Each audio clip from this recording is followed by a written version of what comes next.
action. Well, hey everybody! Welcome to Nature Check, the show where you come for the game and stay for the science, and happy episode 15! We must really like doing this, huh? First, as always, we do introductions because nobody knows who we are. Hello, I am Sheryl, the Dungeon Master for Nature Check. I'm also a PhD student studying ecology at the University of Illinois at Chicago, and when I'm not doing ecological research, I'm also a science communicator and the host of the Roving Naturalist on YouTube. Next, we've got Nancy. Oh, I was surprised. Hi, my name is Nancy. I'm an entomologist, which means that I study bugs, and I live in Quito, Ecuador. I have my own tourism business that focuses on the insects, ecology, conservation, and culture of Ecuador. And they are completely personalized tours. So if you're interested, feel free to hit me up in the reference section. Should be all the thingies for contacting people. Things and stuff. Next, we've got Peter. Hey everybody, my name is Peter Coffey. I am an entomologist in Maryland, where I teach people about agriculture and pesticides and pest control and sustainable methods of the above. And also I take a lot of pictures of bugs and other tiny things and I make science videos and instructional videos on how to handle livestock and things like that. Cool. And then we've got Ryan. Hi, my name is Ryan Gott. I'm also an entomologist. I do integrated pest management and plant health care at a conservatory in Pittsburgh right now. And then I also do lots of public speaking and consulting on the same topics. I had 2 public talks this week already. And so that's all I'm going to say about that because I'm a little tired of talking this week. And here you are on a show where we talk a lot. And last but certainly not least, we've got Joe. Aloha, I am Ballinger. I am a PhD student at the University of Wyoming, and I'm trying to figure out what weeds hurt crops. I'm playing Lucanus, our resident barbarian, and if you cannot tell, I am sick from a conference, so I'm also not one to be doing the whole talking bit today. The rest of us forgot to mention who we play. I play Kay. She is a rogue. I play Cedric. He is a dwarf cleric. And I play Fletcher, a human wizard. All right, now we've got that organized.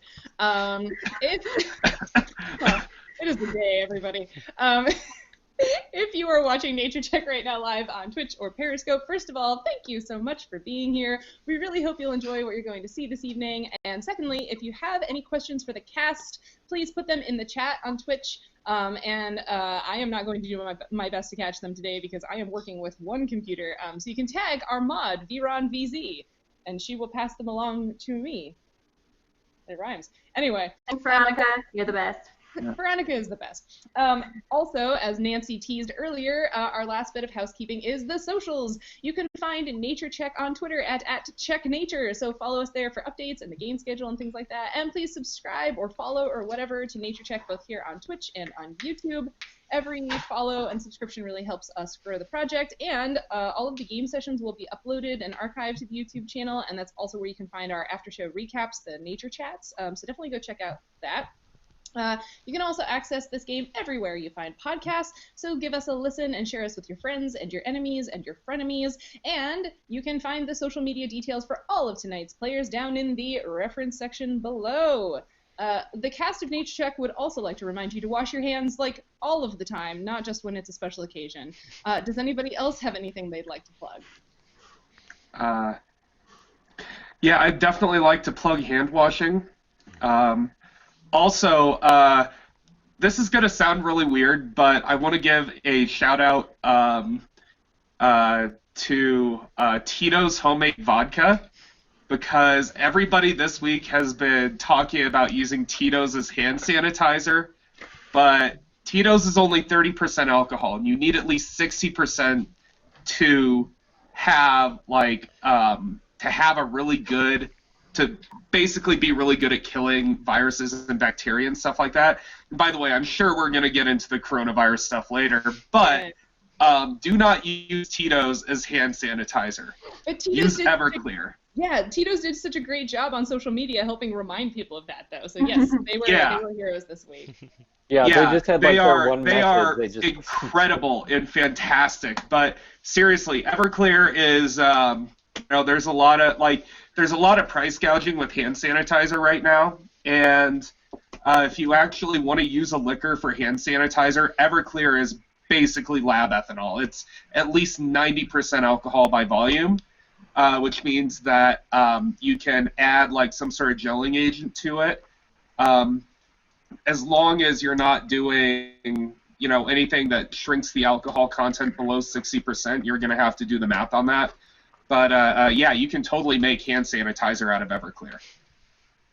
But also soap. Just drink it; it'll kill all the like a viruses. miracle too. Yeah. Yeah. Also, one other shout out to Olivia Todd from the Gaines Lab, who was really excited to find its Science D&D podcast at the Weed Science Conference this week. So. Well, hi Olivia. We're glad you're here.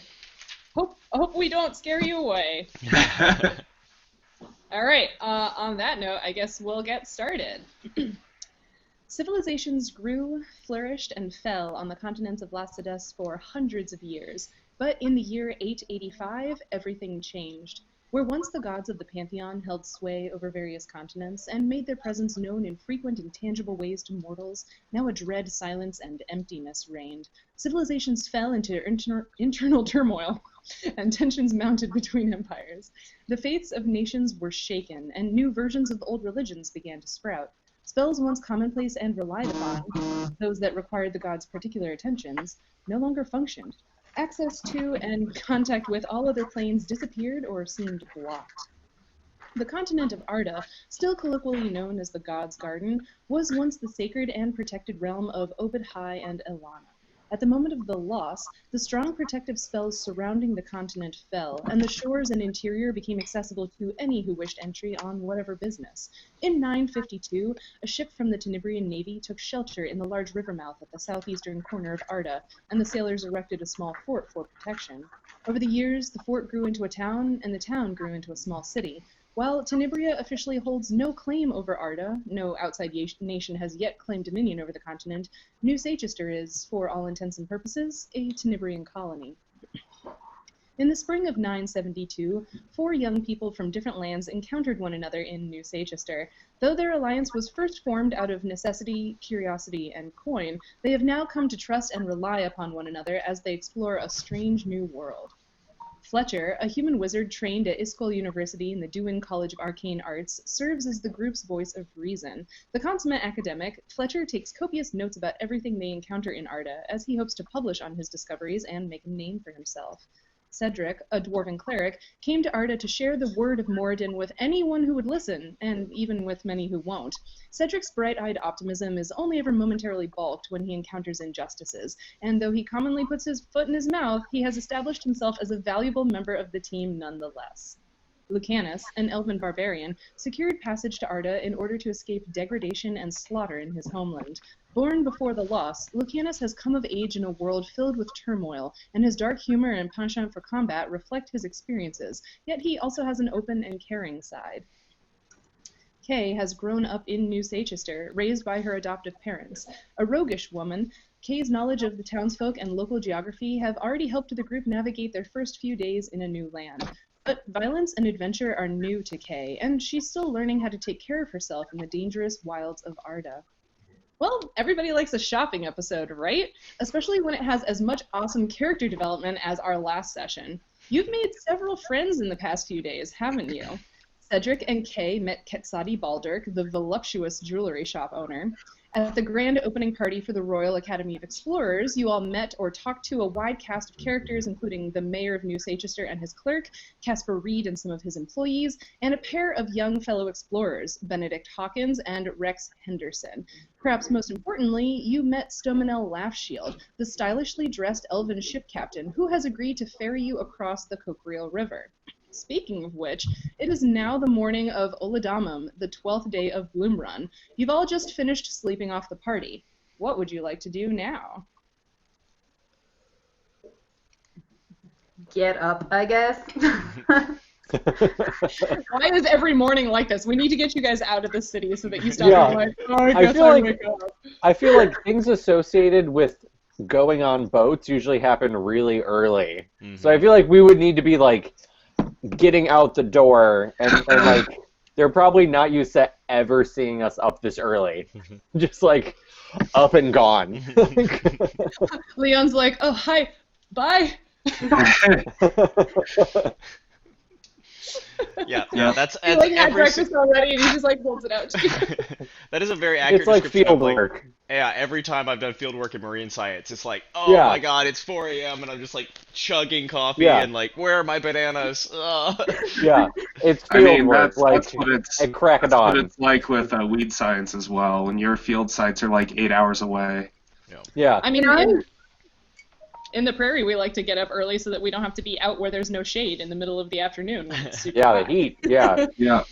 That's how it was going to our sites on the eastern shore of Maryland. It was like, get up early, get going, get done in all of your like wetland sites before it's middle, like late afternoon, and it is somehow 200% humidity and you're like dying because it's Maryland. Like, like just get out.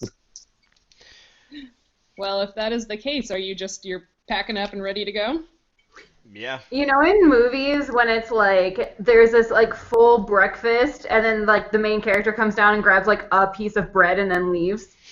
You mean like I feel every like that's what's dishwashing happening. detergent commercial ever? Yeah. The mom's like, I made pancakes, and the kids are like, oh, bye. Yeah, that's just what happened.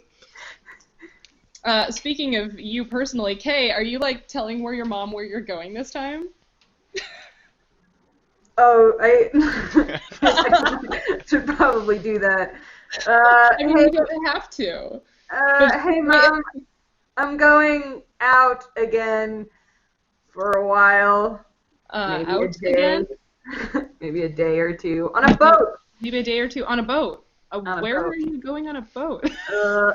Up the river because we're trying to figure out. Well, we like went to the river and the river is full of like toxic gunk, and so we're trying to feel like where the toxic gunk is coming from. So hopefully we can figure out what it is, so we can make it stop, so we can get good healthy fish back in the river, so that way Leon doesn't get stabbed over bad fish.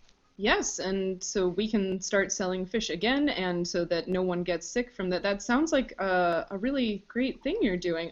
You think it's only going to take a day or two? I think so, Okay. but now I'm not so sure. I mean, we're taking a boat to the other side of the river and coming back. I mean, how long can that possibly take? I mean, well, the last time, I'm assuming you're going with those same acquaintances of yours? Yes. And the Same. last time, I feel like maybe it took longer than you expected, so I'm just asking. Yeah, it could possibly take longer than expected. Definitely less than a week. Definitely less than a week. Yes. Okay. I will not start worrying until a week has passed. Okay. Mhm. I will ask them to return me home at a week. Okay. I feel like a parent who's okay with just being like, I won't see my child for a week. I mean, just gone. She's at the cusp of adulthood. Like, it's not like her mom can exactly stop her. But still, it's like all you have is the city, and outside the city is like, who knows what. And it's just like, I might be gone for a week. Bye.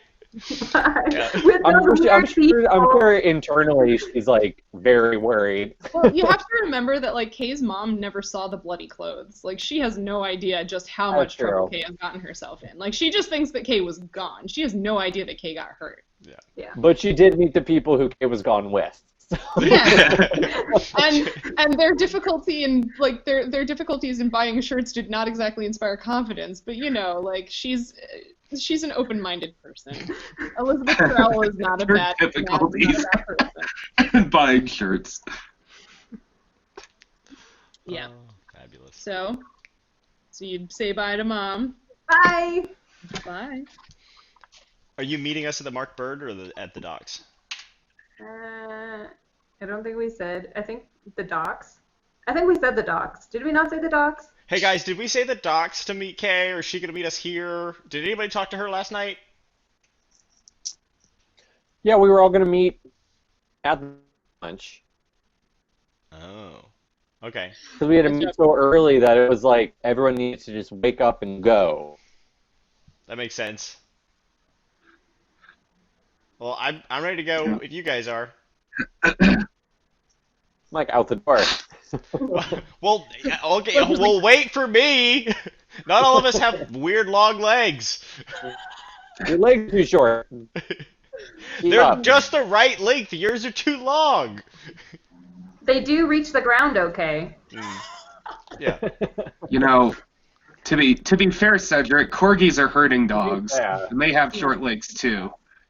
We need Yeah. to get Cedric like a riding dog or a pony or something. Just stilts. Stilts. We can get him extra long pants and just shove like stilts under there. No, he's not going back to the tailors. I'm done with that. Yeah. Give him- Can you imagine Cedric give him ordering a little stilts? giraffe familiar. All right. Yeah, we're gonna have to delay our boat launch for another episode while I go go order a custom set. Don't you dare. Sorry, Gut Slayer. Don't say that. You're not sorry. So you're heading to the docks, and you're going to meet up there. Yeah. Okay, yeah, so you guys sort of meet up, like you all find yourselves together, and because it's early morning, like, you know, the crowd is not super thick yet, so you're able to spot one another pretty easily, but you're basically at the docks. It's sort of like the center of the U of the docks, so right where the main part of the market district butts up against the docks. You guys basically walked out of the marked bird, walked past the white canvas, and were like on the docks. Real chill. And I'm assuming you have all of the things you need with you. Yeah? No. Fletcher's like, Oh yeah. no, I was just there's a crazy Noise. motorcycle noise. Yeah. Okay, so you guys are, I guess you're going to walk along the dock looking for the ship that you're supposed to find, so everybody give me a perception roll. I was unprepared. My dice are not yet open. Hopefully there's a boat that just has Gare Lady written on it. Oh, look at you remembering names and things. 19. And I'm also looking for Kay. Okay, I'm opening up my character sheet because I'm bad at being prepared. Sheryl, what was it? Did you say it's just a perception or? Yeah, perception, because you're Okay. just looking around. I got 18, including my bonuses. 14. I got 16. Sorry, that was a 19 for Cedric, and 18 for Lucanus. What? 16. 14 for 16 me. and 14. Okay, yeah. So you all easily spot one another. Cedric. Oh no, Cedric, you weren't. Well, yeah, Cedric and Lucanus. However, you are the first to spot for sort of opposite reasons, I suppose. Cedric eagerly, Lucanus reluctantly, but because you're keeping an eye out because this person makes you uncomfortable. You both pretty much at the same time spot the leather-booted, big hat-wearing, you know, shiny blue silk shirt, elven form of Stomonel Laughshield, and she's sort of leaning with like the, you know, the cool like hat tucked down, like tapped down over her eyes, leaning against the side of a ship that does have Gare Lady painted on the side. So it seems that you have found your ride. I love her. She's trying way too hard though. Yeah, she's been there for 45 minutes, just like, when are they gonna get here? when you Like, say my big shoulder hat, are is we talking like cramping. Kentucky Derby hat? Because Huh? when we say big hat, are we talking like Kentucky Derby hat? Because No, think The like tricorner. Sailor of Fortune hat with like a big blue feather that matches her shirt. I'm picturing like a tricorner with a feather. Yeah, okay, you know, a little beat up, little like, you know, salt spray stained maybe, but I love her. oh yeah. Yeah, she's pretty I told you, I made this NPC for a different campaign, and I liked her so much I recycled her. So Oh. All right. Good morning. so yeah, Lucas is going now, but Lucas is definitely on the boat now. He's a little quiet. You just like You just walk onto the past. boat. Just walk past her onto the boat. She watches you walk past, and just sort of like looks back at the rest of you and is like, morning. Good morning. Sorry about him. He's just very excited. Yeah, I mean, I love the ocean, so I can understand people that can get on boats. Y'all ready? Guess so. Indeed. And I'm assuming our 4 gold is coming from the party gold we started. So if we have that, I'll hand that over to her because I'm guessing she would want payment before we set sail. I'll say I'll be like 1 gold per person as we agreed. Here you go. And kind of Thank just you very drop it. much. Appreciate that. Welcome aboard the Gare Lady. I get on board. You get on board. So yeah, this is not a huge ship, but it is, 3 masts, a few ballistae, almost as if I was using the exact same ship template that I did from the Annals of History. I was picturing like a rowboat, honestly, so that's way more than I thought it was going to be. This is like, it's an actual ship docked at the docks. So this river is big. Well, so remember that the docks, because this is where you all arrived. I know it's been a while since we did boats and things. But yeah, so the docks, this is like a weird bay that's scooped out of this chunk of land that's to one side of the river. So you have to kind of like leave the docks and like get out into the ocean a little and then cross the mouth of the river and then make landfall on the other side. Yeah. So this bay is very deep. So it does allow regular sailing ships to just like come right against the docks. Yeah. Yeah. And she can get her boat up the river. Well, she said she's never tried. So she's game to try what you would like to try. We just immediately ground. Now we have to find another boat. We're like, oh, the river was actually only 2 feet deep. Maybe it's a tidal river. Maybe. Yeah. So there are a few other people sort of manning different posts on the boat. You see 2 different half-orcs. You see a half-elf, and you see a female dwarf. Ooh. What? Yeah, so that is the crew. There's a male and a female half-orc, both with like silver gray skin and black hair. A male half-elf with kind of like sea-swept blonde hair, Stomonel, and then this female dwarf. Kay hasn't been on a boat before and promptly gets seasick. Aww. We haven't even left the day. You're like, blah. Amazing. I mean, that would happen to me, so it's understandable. Mm-hmm. Yeah, same. I cannot be on I mean, boat. if there's any kind of movement, which there would be, because you have to leave with wind and stuff. Yep. Yeah, so they start, untying things, and I mean, they were already like in the process like of prepping everything, but they do the last little bit to like get you guys pulled away from the dock, and you're starting to move out into the bay. Anything you would like to do?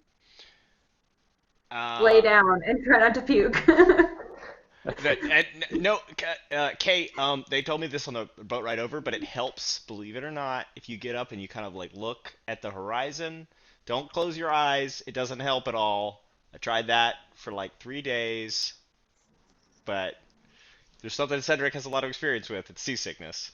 So. I feel really bad for Cedric because he wouldn't have been able to puke over the side because it's like too high. Yeah, he had to there are like portholes at like deck level. He had to like crouch down at like boot you level. Just like stick your head through the porthole and then like a dog you get stuck and can't. See, I was thinking Cedric would just puke on the poop deck. Yeah. Because I'm assuming that. Yeah.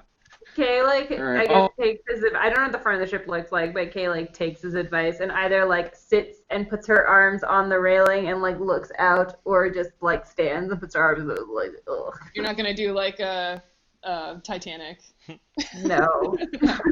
She's been and when she was trying to walk there, she just kept losing her balance and almost falling over. Yeah, so there's one ballista sort of situated in the bow, but there is also space for you to sort of be in front of it and kind of in between it and the point of the railing. So yeah, you Perfect. Anything else? Lucanus is at the stern of the boat, stoically looking over the sea. He's brooding, like the cover of a Brooding. romance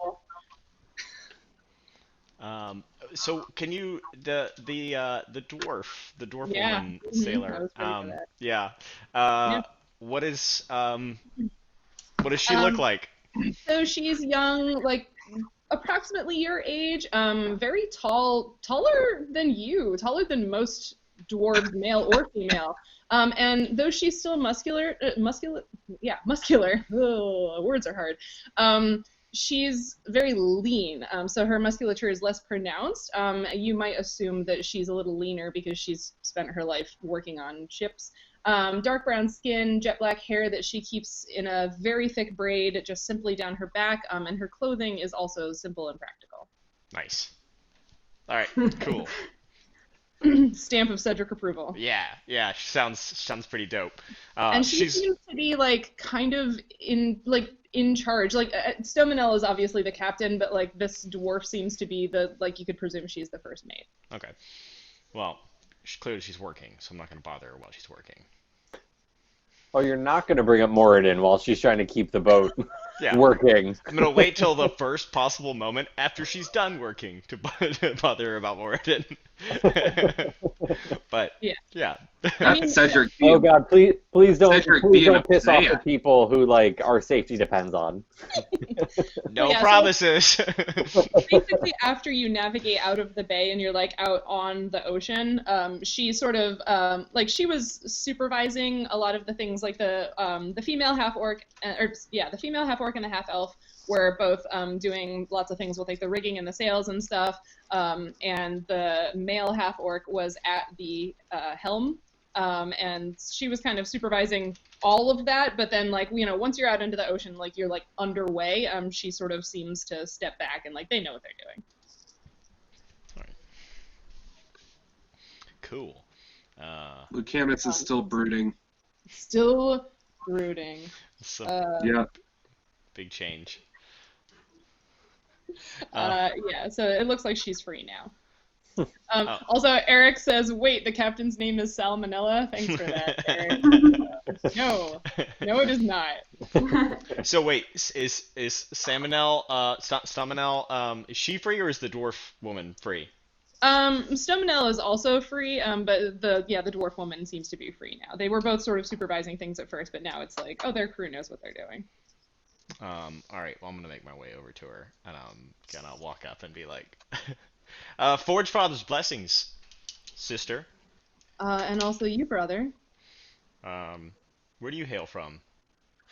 Well, I grew up on Irith, actually. My parents were both working in the shipyards, and I was raised to do the same thing. I love the sea. Yeah. Oh, that's... And I'm Vinalda. Vinalda, I'm Cedric. It's a pleasure to meet you. That's very interesting. You don't see a lot of dwarves on ships, in my experience. No, we were kind of a curiosity even for Irith, where everyone is sort of mixed in together. But no, I love this, and now that I have this job with some responsibility and working with Stomonel, I love my job. Yeah, she a good captain? Yes. I would never say anything ill about her. We are, how would you put it? We are stronger alloyed together. Our strengths complement one another, whereas she is very open and good with people. I am more organized, and so together the ship runs really well. I like that. I've been traveling with some, non-dwarves myself, and at first they seem really odd and I don't know, weird. But I've been coming to terms with the fact that they have their own strengths. I appreciate that about them. It's good to see that you're discovering the same things. Just as pure veins of metal cannot exist in the earth without soil and the roots of plants, neither can we exist on this earth without companions. I couldn't have said it better myself. I'm glad to meet somebody else with a mind bent towards Moradin, um, seeing the world through his lens. That's very beautiful. Well, I don't want to keep you. I'll let you get back to your work. But if you'd like to talk more philosophy later, I'll be around. I would enjoy that very much, but I'm sure you have things to talk about with your companions. Stomonel told me you're going across to the other side of the river. Do you mind if I ask why? Sure. It's a really interesting story. We kind of got we kind of got blackmailed into it. We Her eyes go wide.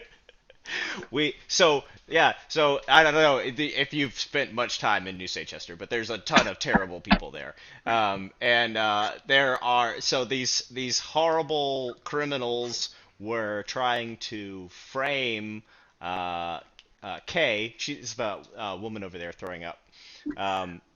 Frame her brother for murder. And so, in order to get them to drop the charges, we actually took upon this kind of monetary debt to some kind of seedy underworld woman who we don't really know anything about, but she wanted us to go across the river and look for these birds. So we're going to do that and then hopefully do some good along the way, because we also want to investigate this fish kill that's been poisoning the river. The whole river is filled with some kind of nasty liquid or something like that seems to be poisoning the fish. It's like this burny acid in the water almost, and so we definitely want to figure out the cause of that. So hopefully kill two birds with one stone and also some birds while we're at it. So. Gracious, that sounds like quite an errand. It seems like Moradin may have sent you to this place in order to do these good works and fix the things that are wrong in this place. He's certainly been testing my mettle, which I appreciate. I feel every day like I'm becoming stronger and becoming the tool that he wants me to be. I can feel myself growing. This is why I came here. I wanted to test myself in the fires against the hammer and anvil of Moradin's vision for me.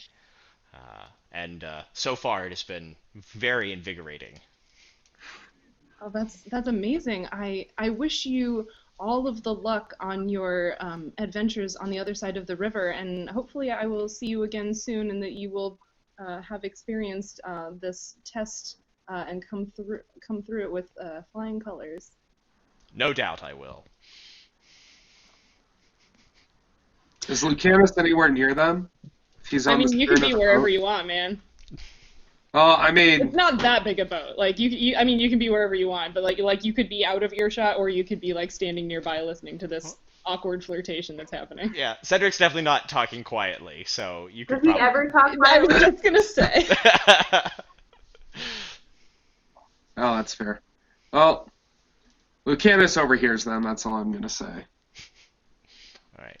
Okay. Also, Eric, you are totally allowed to ship this.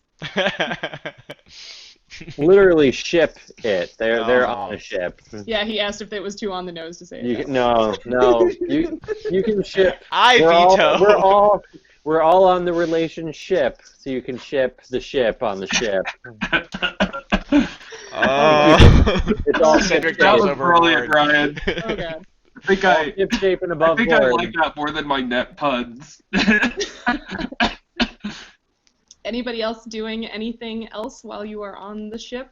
It's going to be like you're tacking kind of in and out of the wind because you're of the direction you're trying to go kind of across this river mouth. So it's going to take you getting out of the bay across the river and finding a place to dock along that other side that nobody's really navigated before. It's going to take you a 2-ish hours at least. So some time. I mean, Lucanus didn't do anything with his weapons the previous night because he was trying to get to bed early. So he's sitting on the stern, sharpening them, and just in general maintaining them, making sure that they're not dull, making sure that they're still sharp and strong and capable of hurting anything. Just like Cedric's wit. Fletcher, were you gonna say something? Yeah, I think Fletcher probably, like, as we're pulling away, like going out of the bay and like out around the coast to try to get to, like, the mouth of the river, wherever, the path we're taking, probably just trying to observe if there's anything like of note to take note about, like the topography, geography, like when you get away from shore, is there something like more distant that he can make note of? Like, oh, you can see, like, there's an outline of, like, a mountain range or so. Like, is there anything of note? So he's probably just watching and observing to see if anything pops up. Okay, give me a perception check, and then also knowledge nature and knowledge geography, because you kind of well, you're looking at things, but you're also trying to understand what you see, right? So, yeah. So you want 3 checks? Yes. Like, one okay. perception. For all of us, or just Fletcher? Just Fletcher, because he's the one like intentionally doing this. So like perception is what you're gonna see, and then the 2 knowledges are like what you can tell about it. Okay. Because Lucanus is always doing the bad thing, so he's always watching. Perception was an 18. And then nature was a nat 20. Woo! So the total would have been 24, but it was a nat 20. All right. Do you want a second roll on that check because it was a 20? No, that the confirmation of critical hits is only for combat. Yeah. Combat. So that was nature, and then geography. And then 18 geography. Holy smokes! You are bright-eyed and bushy-tailed this morning. And then Fletcher actually and then when we get into battle, I will probably not be able to do anything. 1, 2, 4. All right, so you see with your special eyes. So you are looking. So as you pull away from the docks, as the ship pulls away from the docks, you notice that, again, like I described, that this bay is very deep. Like the land looks like it just like straight drops off, like at the shoreline, basically, right? That it's really straight drop off, and then this deep bay. You make it out into the ocean, and you can get sort of a lay of a little bit more of Arda at this perspective. So you can see New Seychester and sort of the grasslands off to one side, off to the right, and then you can see that a little to the left of New Seychester is where the river moves, and then on the other side of the river you can see sort of a dark mass. That it looks like a forest, but this is a very different color, and you're just getting a different vibe than the forest that you were briefly in with Tempest and Calder. Their forest was temperate deciduous trees. Spiders. Well, full of giant spiders, yes, that wanted to suck your blood. But also it was full of temperate deciduous trees. So that would be trees that lose their leaves seasonally. Pow! I don't have my bell today, guys. Sorry. But this forest, it's just like a different color, and you're just getting a different vibe. But you can't tell much about it until you get closer to it. But kind of like the river kind of. You can see it sort of starts to curve a little bit into the continent. And again, you don't have a super high perspective, so you can't tell a lot. But you can see that the river kind of starts to curve. And way back in the distance, you might be able to see some shapes that look like mountain peaks in the haze. So, yeah. How far into the river are we right now compared to where we walked? You're not in the river. So like I said, you basically came out of the bay. You came out of the bay, and you're kind of in where the ocean and the river mouth mix. Yeah. And so you're going basically straight across the river mouth right now, because I believe what was requested was that you said you at least wanted to make it across, because she said she didn't know if she could make it up the river because nobody knows how deep it really nobody sounded it, right? Gotcha. Yeah, so you're going kind of along the coast right now, which is why Fletcher's able to get this really great layout of what's going on. Yeah. Now I wish we had equipment to sound the river. Kay is trying not to throw up, and also like is wishing that she could someday be like the captain. Like the captain. Like that's who I want to be when I grow up. But currently, Kay is puking out the side of the so she's got a long way to go. I was trying to think if there was anything I could do for you, but I don't think so. There's no cure seasickness. You don't have like summon candy ginger or anything? Yeah. No. Yeah. Summon Dramamine. Yeah. Mhm. No, we can have her sleepy for battle later. Non-drowsy Dramamine. Yeah, exactly. Lucanus, while you're polishing your weapons, you notice that the ship captain is sort of like watching you. Are you gonna look over at her, or are you just gonna ignore her? No. No, what? That was a multi. He's just gonna keep doing the brooding thing. Okay. Cool. And by the way, I did a roll on the brooding just now. I got a 16 on the brooding. So Is brooding a skill? I don't know if Brooding. I don't know if there's like a bonus for my character's particular situation, but Watch that. Man, some girls like guys who smolder. I know. You're definitely I know. proficient in brooding, I'd say. 16. Excellent. You are brooding, and yeah, she just watches you like tend to your weapons for a little while, and then she goes back to doing other ship things. Yeah. And eventually the weapons are fine, and he just sort of does the bodyguard thing out of the stern looking for trouble, and yeah, just chilling. All right, if you are looking for trouble on the stern, give me a perception check. Oh my god, Kay is not going to be useful at all if there is trouble. So, 12. 12. Okay. Yeah, so you look out over the stern and you see, like, first the city kind of retreat behind you, and then, the boat sort of, slowly curves, and then you just see sort of, like, the ocean. It's a nice... Wait. Let me look at the weather before I tell you it's a nice day. Yeah, it's a nice day. Again, it's spring moving into summer, so it's, fairly warm, a little breezy, but yeah, overall, a very pleasant day to be out on the water, honestly.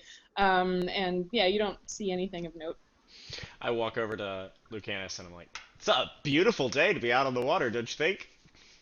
It's just like sunny, a little bit breezy, it's real nice. Yeah, it's a nice day. Yep. Yep. Just stands there And awkwardly then they for a just while. stand there enjoying each other's company. Mhm. Oh boy. Like a healthy relationship between friends. You should go back to flirting. It worked better. Y'all are so awkward. I give you all these NPCs to play with, and you're just standing there with your arms folded. Well, I talk to the only one I'm interested in talking to. Okay. Kay wants to talk to the captain, but she's afraid that she's going to puke in her face. So Roll a fortitude save. Yeah, I was gonna say. I was wondering when the fortitude save was coming. where is that on the... Well, this is a self-imposed fortitude save. Like, she chose to get seasick. It's true. I mean, does anyone really choose to get seasick? Well, it's the nature of the game. So it's just a D20 plus whatever your fortitude is? Correct? And yay, I haven't had to use that before. Oh, yeah. Cedric did. I got a 15. A 15. I mean, like, you're pretty green around the gills. Maybe the blue sparkles are a little green today instead of blue and purple. But, like, you're like, after the first bout, you're kind of, like, you're keeping it down. I can, like, stand. Yeah. So you Cool. can talk to her, yeah. You feel like you could probably talk to her without being completely disgusting. I'm not sure if I feel up to it, though. Kay just, like, looks over in her direction and is like, why aren't I that cool? Why aren't I her? She's just leaning. She's always leaning against something. Being a captain sounds great. I want to be a captain. Right? Just lean on things. She's like the fawns of the sea. She just kind of stands there. Yeah. Pretty much, yeah. Like, I mean, she does stuff, but like, this is a pretty chill cruise. Like, y'all aren't, there's nothing to do right now. We're in low maintenance, guys. One. I mean, that's an amazing thing for this group, especially as far as Cedric's concerned. So, as far as the rest of the crew goes, it's a half elf and 2 half orcs. Is that right? Yeah, so there's a male half-elf with kind of blonde hair. He seems to be working a lot of like the sails and the rigging. There's a female half-orc, incredibly attractive for a half-orc. Like, you would almost guess that she was something else.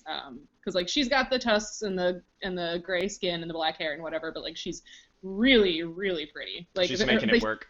Basically, what I'm saying is that like, she could almost pass for human. Is like, yeah. The human with really sexy tusks. Yeah, Well, exactly. And they've got wouldn't little gold caps on them. I that would mean she'd be really probably not attractive to an orc. So that's Right. very qualified. Yeah, it's weird. But yeah, so she's doing a lot of the sort of like on the deck stuff. She's a little Cue bit the Harry Styles music. climbing She through the doesn't know rigging. she's beautiful. And then there's a male half orc who is running, like doing the helm and navigating and stuff. Yeah. How would you rate his beauty on a? He on is scale? a fancy motherfucker. He is young, so like 20s, smooth silver gray skin, wavy blackest black hair hanging to his shoulders, like 6'5", good posture, even though he towers over everyone else. Boots, trousers, shirt, and a vest, and a cravat, and he is really neat and clean and put together, considering that like he works on a ship. So, is the half elf the least attractive of all the people on the boat? Like, I mean, he's like, he's fine. what did I write? Sun-bleached blonde hair, cut short, hawkish nose, green eyes. Instead of rate my professor, it's rate my NPCs. Yeah. And it has a little hotness rating on it. Uh-huh. He's like, I didn't do this on purpose, but everybody on the ship is hot. Whatever. Yeah. No, Um, wait, he's wait, like, wait, wait. he's like the friend. He's like the friend that you want to take your Tinder pictures with. He's a less developed character. Let's put it that way. Okay, the half elf. Wait, so it's short, sun-bleached blonde hair. Like, is it like frosted tips, like '90s boy band? Like, I'm picturing with like a puka shell necklace. Like, He might have the puka shell. yes. necklace, Okay. All right. Word picture painted. Did we just find the Arda Guy Fieri? Oh no, he's not that annoying. Oh, okay. I like Guy Fieri. Guy Fieri, if you're listening, We'd be happy send to us have a you on. message. We'd love to have you as a guest. You're, that's really very ambitious of you to think that Guy Fieri would be listening to this. You know what? I You like never Steve know. Agreed. Yes. Shoot for the moon. He'll That's just why he land among the listens to D&D stars. podcasts while he drives to all those diners and dives and whatever. I mean, if he wants to do a food-themed episode on this podcast, I would be here for it. I would be here for it. All right. Yeah. So that's who all you see. Kay like looks around and is like, wow, everyone is like way cooler than me. I can't talk to any of these people. Lucanus Have is still imposter brooding. syndrome? I just got an 18 on the brooding. Oh my god. He's brooding harder. I almost feel bad rolling for this brooding thing as a joke because I am not going to be rolling very good in battle now. Yeah, waste them all now. Go crazy. No. Yeah. I don't care.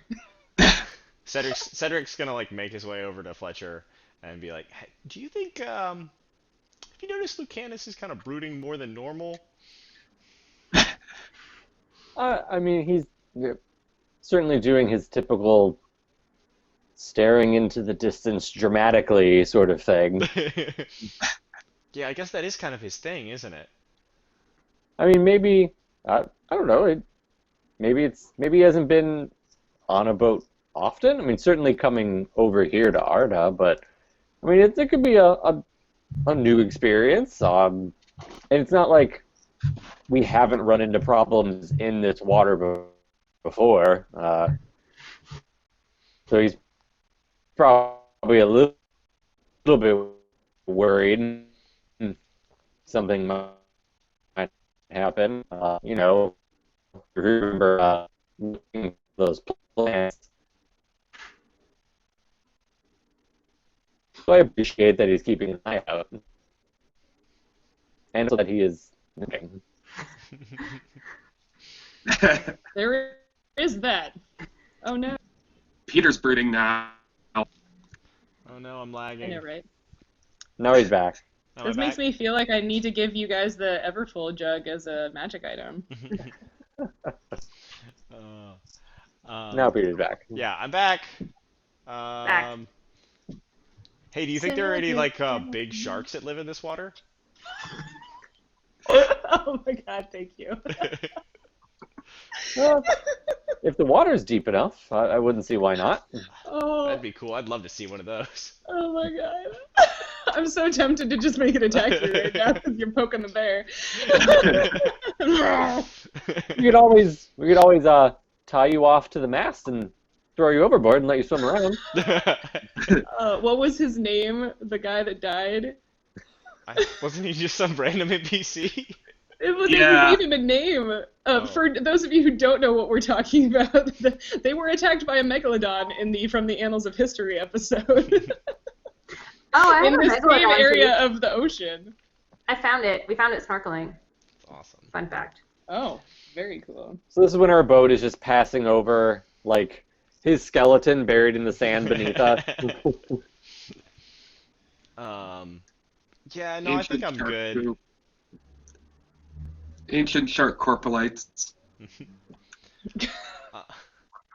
I don't think it's really hard to swim with all this armor on, so Yeah, that's Probably wouldn't. understandable. yeah, probably wouldn't go very well. Salt water probably wouldn't go too well with it No, either. it's hell on steel.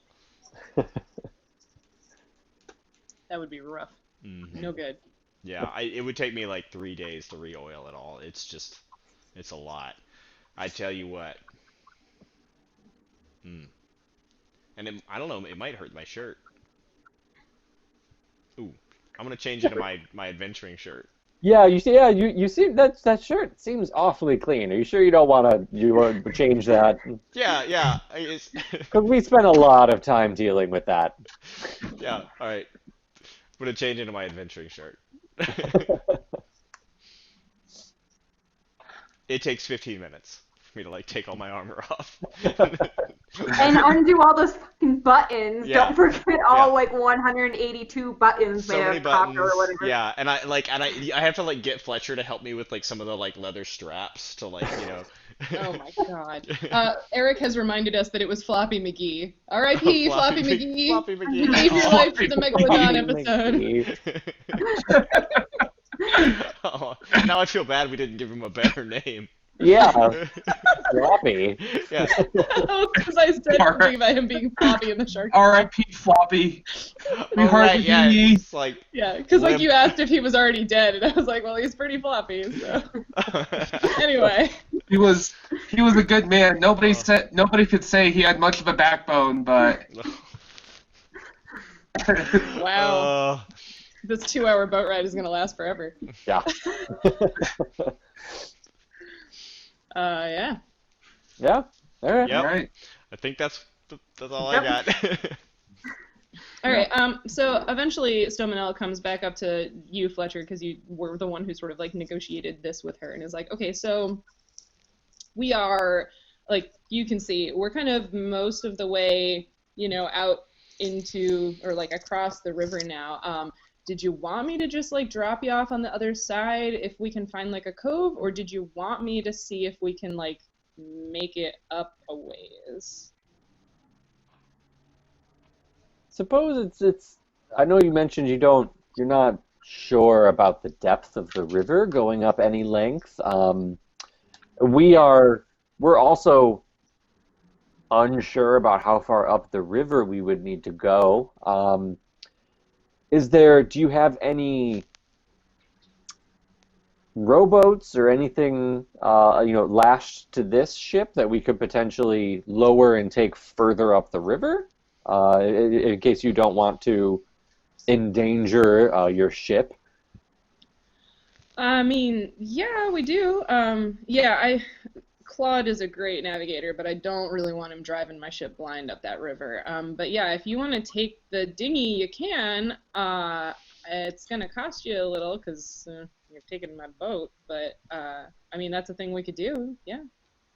I mean, would you want to send your crew with us so that they know they have the boat and?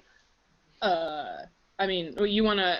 So do you want them like someone to be in the rowboat with you and like take you somewhere and then drop you off? Like, do you want them to hang out with you? I'm not sure what you mean. Well, let's. I look around. I catch people's eyes and like to bring them over, like all three of them, Yeah. to bring them over and like ask everybody how they feel about what we should do. Like, just stopping here when we don't know how far up we need to go, but we're also at like ground zero of the river. I have no idea how far up we need to go. What everyone, what do you think we should do? It could be a slog on the water or by foot. It would probably be worse on foot, no? In terms of danger, the shorter we travel by foot, the less danger we're going to be exposed to. At least on the river, we have a boat to protect us. The river is big, right? Like I remember you describing it like it's hard to like see across, right? So yeah, at least here, like at the mouth, it's kind of like the Mississippi. It's very broad. Okay. At the very least, let's go up the river until it narrows. Yeah, can we just go up the river until we reach a point where we feel like maybe it's not safe? Do we have a way of measuring like how deep the water is? Like a big stick or something that we can stick down? I mean, I don't have a stick that's, can go past the height of my boat. Remember, this is like a sailing ship, right? So she didn't have a stick that goes, you would need like a Sorry, I was just asked if I wanted pizza. course. Like, don't a lot of ships though, like how they used to like calculate knots, is they would like put knots in a rope, right? Yeah. But like, would they have a rope with knots in it? They I know would that. Cedric doesn't know that though. Like, we don't have a stick. Well, and a lot of maybe she didn't like explain this to you before, but like a lot of the routes that I'm taking this boat on are pretty well charted. This is like a whole different thing, so I don't have a knot rope ready to go. I mean, I guess we could make one, but yeah, I don't know. I guess I'm a little confused, like what your angle is, because at first you said something about needing to go across to get some birds or something, but you also want to go up. So I not think sure where you want us to put you. Yeah, well, I'm not sure we know where we want to put us either, which is where the problem is, because the birds are west and the goopy goop is coming from upstream, and so theoretically west is still upstream. So I'm guessing we'll find birds anywhere to the west, regardless of how far upstream. But we also don't know where the goopy goop is coming from, other than that way. All right. Well, yeah. You decide where you want me to put you. Fletcher, you're the scholar. Well, so if there is the smaller dinghy that we could take probably much further upstream, and so we can take that on our own, which will cost more money. We can have a crew member come with us to perhaps help get the boat going, navigate, and that will probably cost us even more money. I know not how to row a boat, Yeah. nor how to navigate. Yeah, we should get one of these strong young people to man the boat flippers. Yeah, those. Flippers. Yeah. So Boat flippers? yeah. The fins. Yeah, those long fins. sticks with the Yeah. Yep. Mhm. Okay. Cedric's second time on a boat. The first time didn't have any paddles. It would keep us Well, from tiring ourselves out if we hired a member of the crew as well. Because we know we're eventually going to have to disembark and head out on foot, so we don't want to be exhausted. It's true. We'll probably have to, not die as well. Yeah, it'd be good if we're able to like pay attention to what's going on instead of just trying to get the boat going. Who knows what might happen? So that's those. I That guess those are our options. And then the other option is just stopping at the mouth of the river and walking upriver the whole way until we find what we need. I think a boat's a good idea, depending on how much it costs. Yeah. Yeah, we were like already at the side of the river like several days ago, and we decided to go back to get a boat. Now it would be silly to just like ride the boat back to the exact same point that we were at before and then walk. But we're on from the there. other side of the river. That's true. Yeah, so Yeah, we were we walking could through not the get forest instead of the other side, which was grassland. The forest seems like it would be much more difficult to travel through. Well then, Stomonel, what would it cost to have use of both the dinghy and perhaps a member of your crew to come with us and assist our way up the river, and then wait for our return so we can return back and get back on your boat, return the dinghy, and return to New Chester. Okay. So, you want the dinghy and a crew member. Well, we'll have to see if anybody's volunteering. You said goopy goop in the river? I'm a little nervous about what that might do to the It's dinghy. just kind of shiny.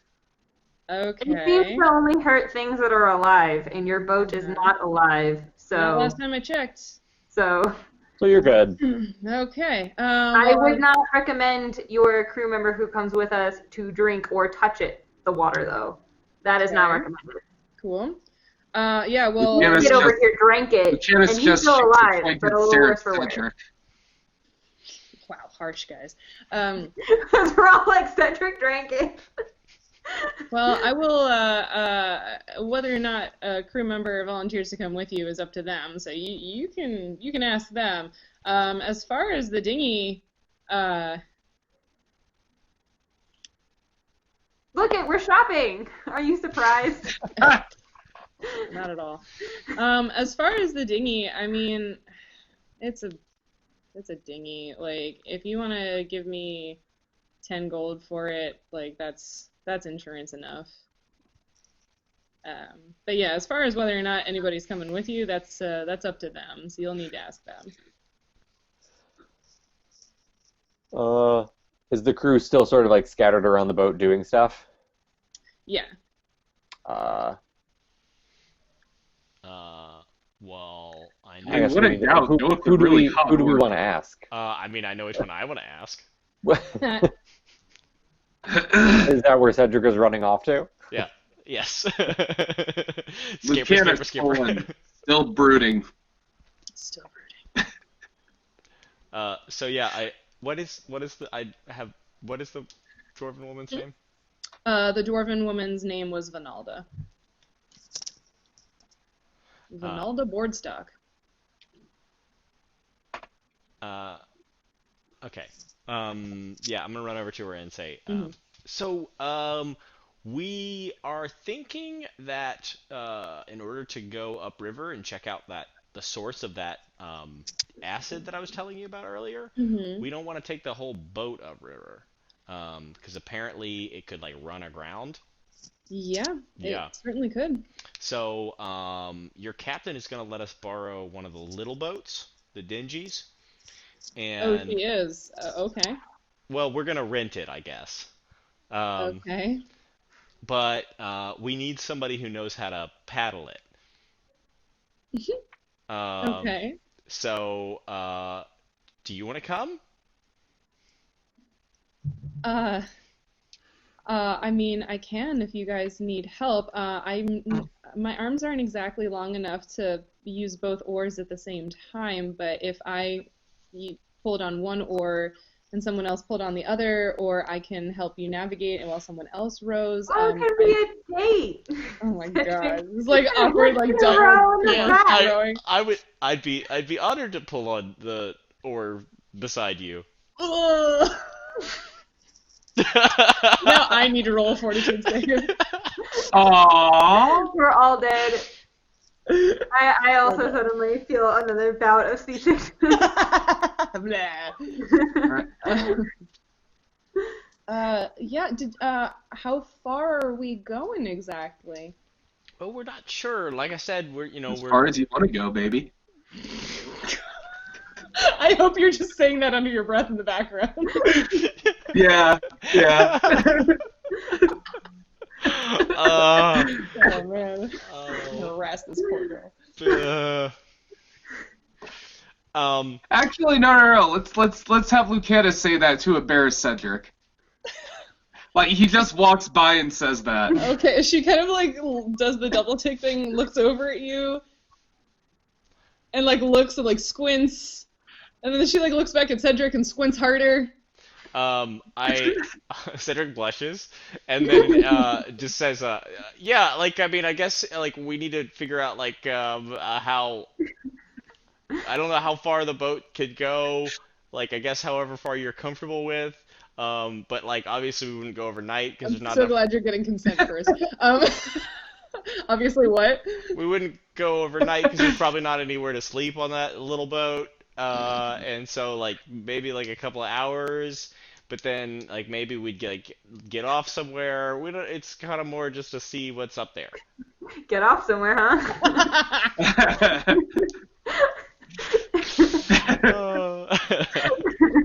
Not where I expected conversations with her were gonna go, but here we are. Okay, so basically your plan is that, like, we'll spend a good portion of the day tooling around in the boat, but you think we'll be back here by nightfall. Yeah. So you want the Gare Lady to sort of like weigh anchor somewhere off the coast, and then we just kind of like go up. Is that your plan? I think so. I mean, Sounds if that's your plan, then I can help. Yes. But I don't think we want to leave the ship just like anchored out here for very long, you know, because it's just like a random spot, not super safe. But also because, you know, if we're not running you folks somewhere, then we've got other customers that we could work with. So, yeah, I guess if it's just going to be a day thing, then I can help. Yeah. All right. Cool. Let's do it. Okay. So Cedric is just trying to broker the whole deal and coming back without asking anybody. Yep.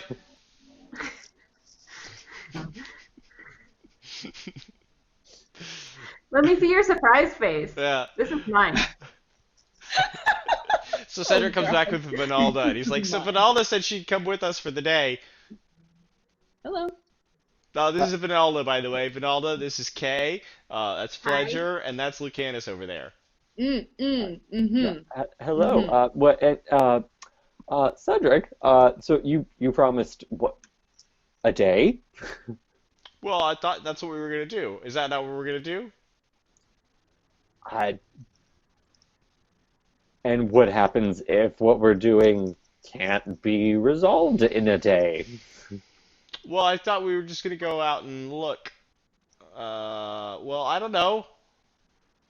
That was what I thought we were doing. I thought, I guess she would like bring us as far as we could and then like drop us off on the bank and then we would somehow get back. I guess I hadn't thought about that part. Yeah, we need the return journey too. Oh, well, they could come back and pick us up, maybe. Yeah, maybe in like 2 days, maybe?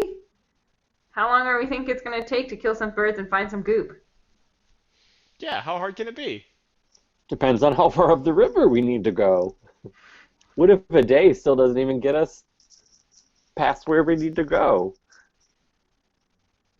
I feel like has to be open-ended, and so I don't know if that changes how you feel about accompanying us. A day might not exactly get us where we need to go.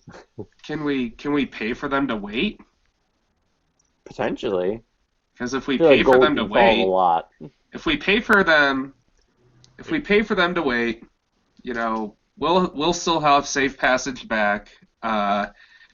If we need a fallback position, we can use the boat for a fallback position. And best of all, Cedric's girlfriend will still be here waiting for him. I don't know what you mean by that, but how much would it cost for you to wait here for us? First of all, Eric says you all aren't very good wingmen. That is true. It's because I'm a wing woman. Ha! But also, who are you asking, and where do you want them to wait for you? Well, we would need, was it Vinalda? Mm-hmm. That's who you were talking to, yeah. We would need Vinalda to wait at the river drop-off point until we return, and then we would need the boat to wait until we return on the boat with Vinalda to get us back. So you want the Gerlady to weigh anchor here off the coast and wait, and I'm going to take you in the dinghy, and we're going to drop you off somewhere, and then I'm going to sit alone in the dinghy at the edge of an unexplored continent until you maybe come back, and then we'll go back to the Gerlady. Well, when you put it like that... maybe let's just sail upriver until we find a cove, and then we can maybe get we off. could just take the dinghy, and then we would have it. We could anchor it, and then we could bring it back down the river and park it on the whatever side that we could then walk from the banks to the town to then be like, hey, your dinghy is on the corner here, and then they could get their boat to go get the dinghy, you know? Yeah, we do know how to walk back from that side of the river. Exactly. So as long as we have the boat. The worst part of this plan is that the reimbursement request is going to take 5 episodes. Mm-hmm. Those filing of taxes, though. Yeah, well, at least New Sagester isn't a town, so they don't have taxes. Yeah.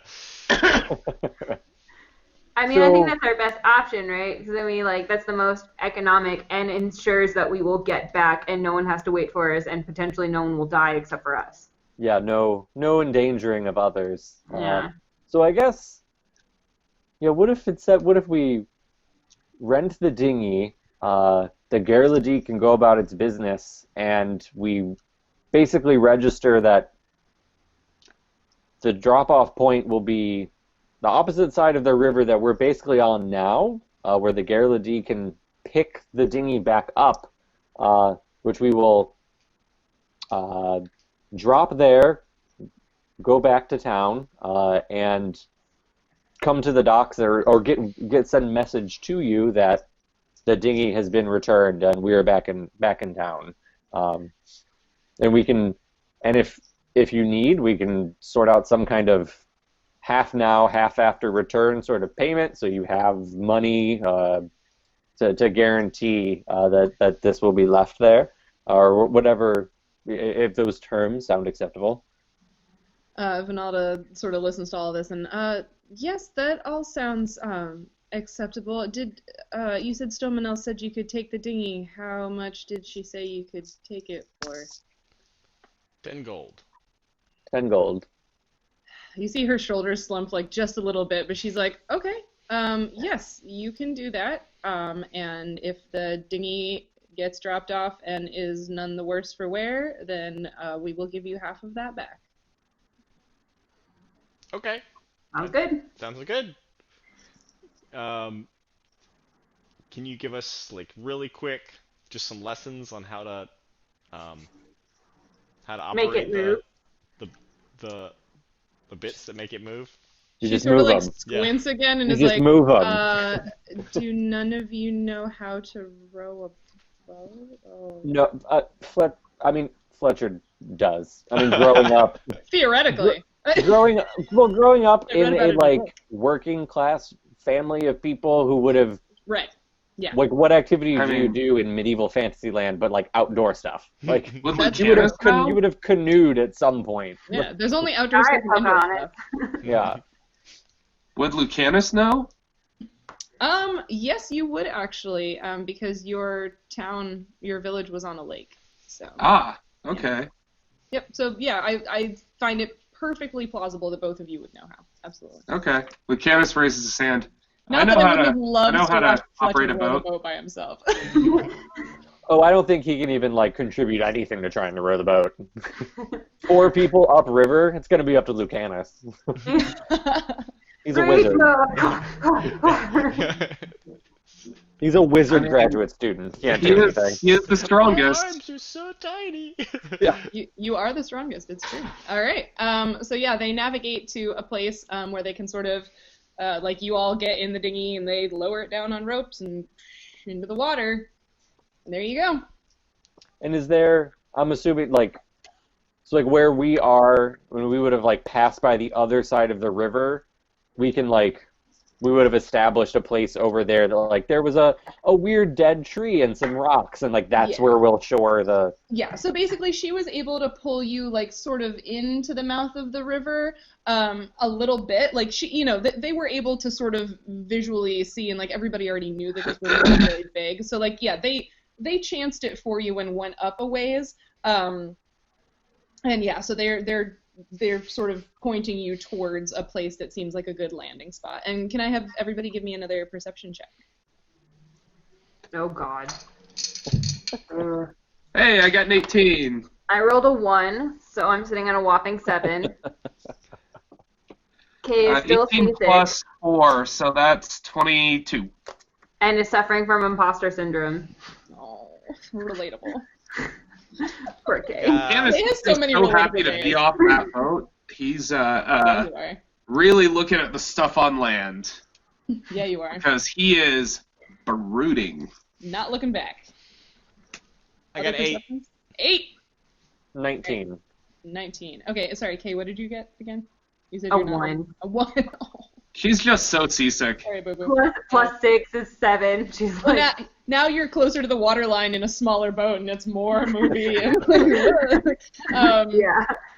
Okay, yeah. So the Fletcher and Lucanus, yeah, you're a little more aware of what you're pointed towards. So you see, that's the wrong tab. You see the dark coloration of a forest that Fletcher that you could see before. It's like it's becoming more clear to you now. There are big trees. There are trees covered in vines. There are just, yeah, it seems like a very lush forest that you're moving towards. You're welcome, Nancy. It's like my home, Sniff. Does Kay have a nice machete like Nancy does? Oh, I hope so. Oh, she has a sickle. It's kind of the same thing. Oh, yeah. Yeah. What you really need is a pith helmet. Okay, so they've dropped us off. We're how far from the shore? I mean, probably like several hundred yards. Like, you know, they pulled you in pretty close. Like, it's not even several hundred yards. Like, maybe 800 yards. Yeah. Okay. I just assume like Cedric is like doing all the boat stuff wrong. He's like sitting on like one side of the boat, so it's like. You stand up. Lucanus just kind of paws him over towards the center like a disobedient puppy. Oh, okay, yeah. Like, stay here, otherwise you're gonna tip us, and I don't feel like swimming. Oh, sorry.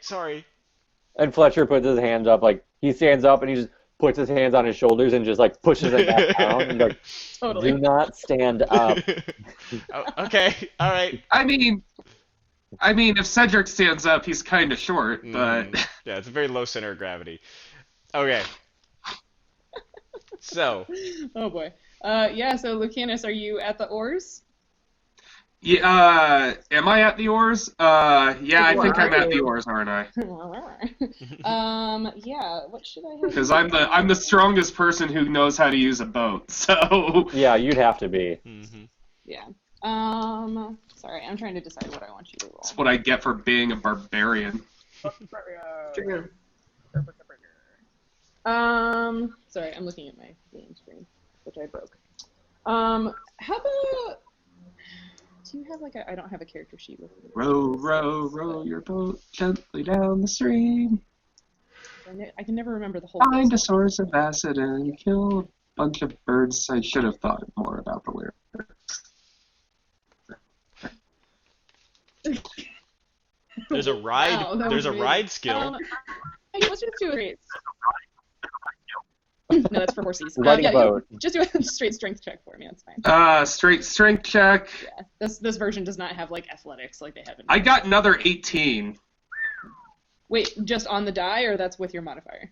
No, that's what I got on the die. Strength check.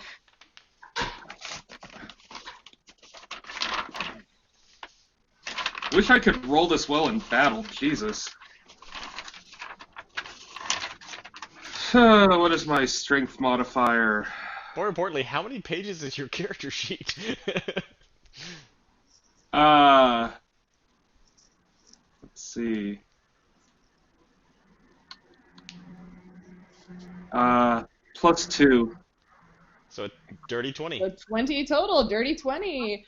Awesome. Veronica says that's the second time Lucanus has burst into song, and Eric says that's why Lucanus isn't a bardbarian. Thanks, You know what? Yeah. Between my songs and my puns, maybe I should take a level in bard. Hey, you want a multi-class? You do you, man. So yeah, with that dirty 20, you are able to make short work of rowing you guys sort of across and finding a good place to like basically Fletcher, because like rowing, you're not facing where you're going. So Fletcher sort of like helps you navigate to where a good landing spot would be for you guys. Yeah. And as the keel of the boat hits the sort of like sandy, gravelly shore, you see before you that the forest on this side of the river is unlike anything most of you have seen before. It's a moist, deciduous forest, so the air feels warm and steamy. The vegetation is lush, and you can see an incredible variety of vines, herbs, and trees without even turning your head to look around. The perfume of 1,000 different flowers hits your nose. You can hear birds and insects calling from deeper in. We're going in there. Sounds like it's where the birds are, at least. But if we look at the river, do we still see, like, where we landed, there's obviously still foam and, like, shiny water. So we're definitely still within the affected part of the river. Yes, absolutely. Okay. So well, we're not past the goopy goop of the river, as Kay put it. So it sounds like if we head in, we might at least find the birds. But the source of the problem in the river might be even further up. how far up from the river does like the dead zone go? Oh, the dead zone of vegetation? Mm-hmm. Well, as I mentioned when Fletcher was collecting a vegetation sample, it's not that any of the riparian vegetation is dead. Some of it looks like a little sick, like basically right against the water, but like there isn't like a dead zone. Okay. Or even like a super dramatic like line. Gotcha. Yeah.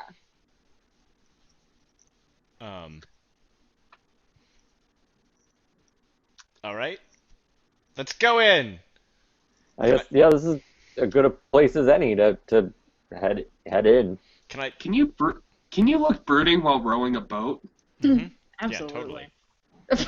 That's a great face. I can't. I want to gift that. The only reason I'm gonna go in there because I don't have to be in this boat if I'm there. Fair enough. I mean, maybe if Kay pukes overboard hard enough, it'll act like an outboard motor. Yeah. So, all right. Yeah.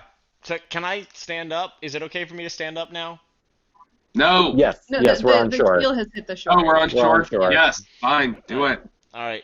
But he totally just like walks along the, like he doesn't do the thing where he like walks down the center line holding the gunnels or anything. He No. just like straight up like pieces out. Yeah, I just leap over, so like it like kind of like rocks back and kind of like kicks back off the where it's been beached.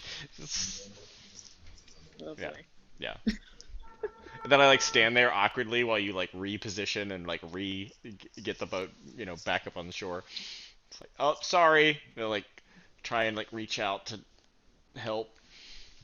Kay like drags herself off the boat. Tries to balance it slightly better than Cedric did, but not a ton of effort. Like 10% effort.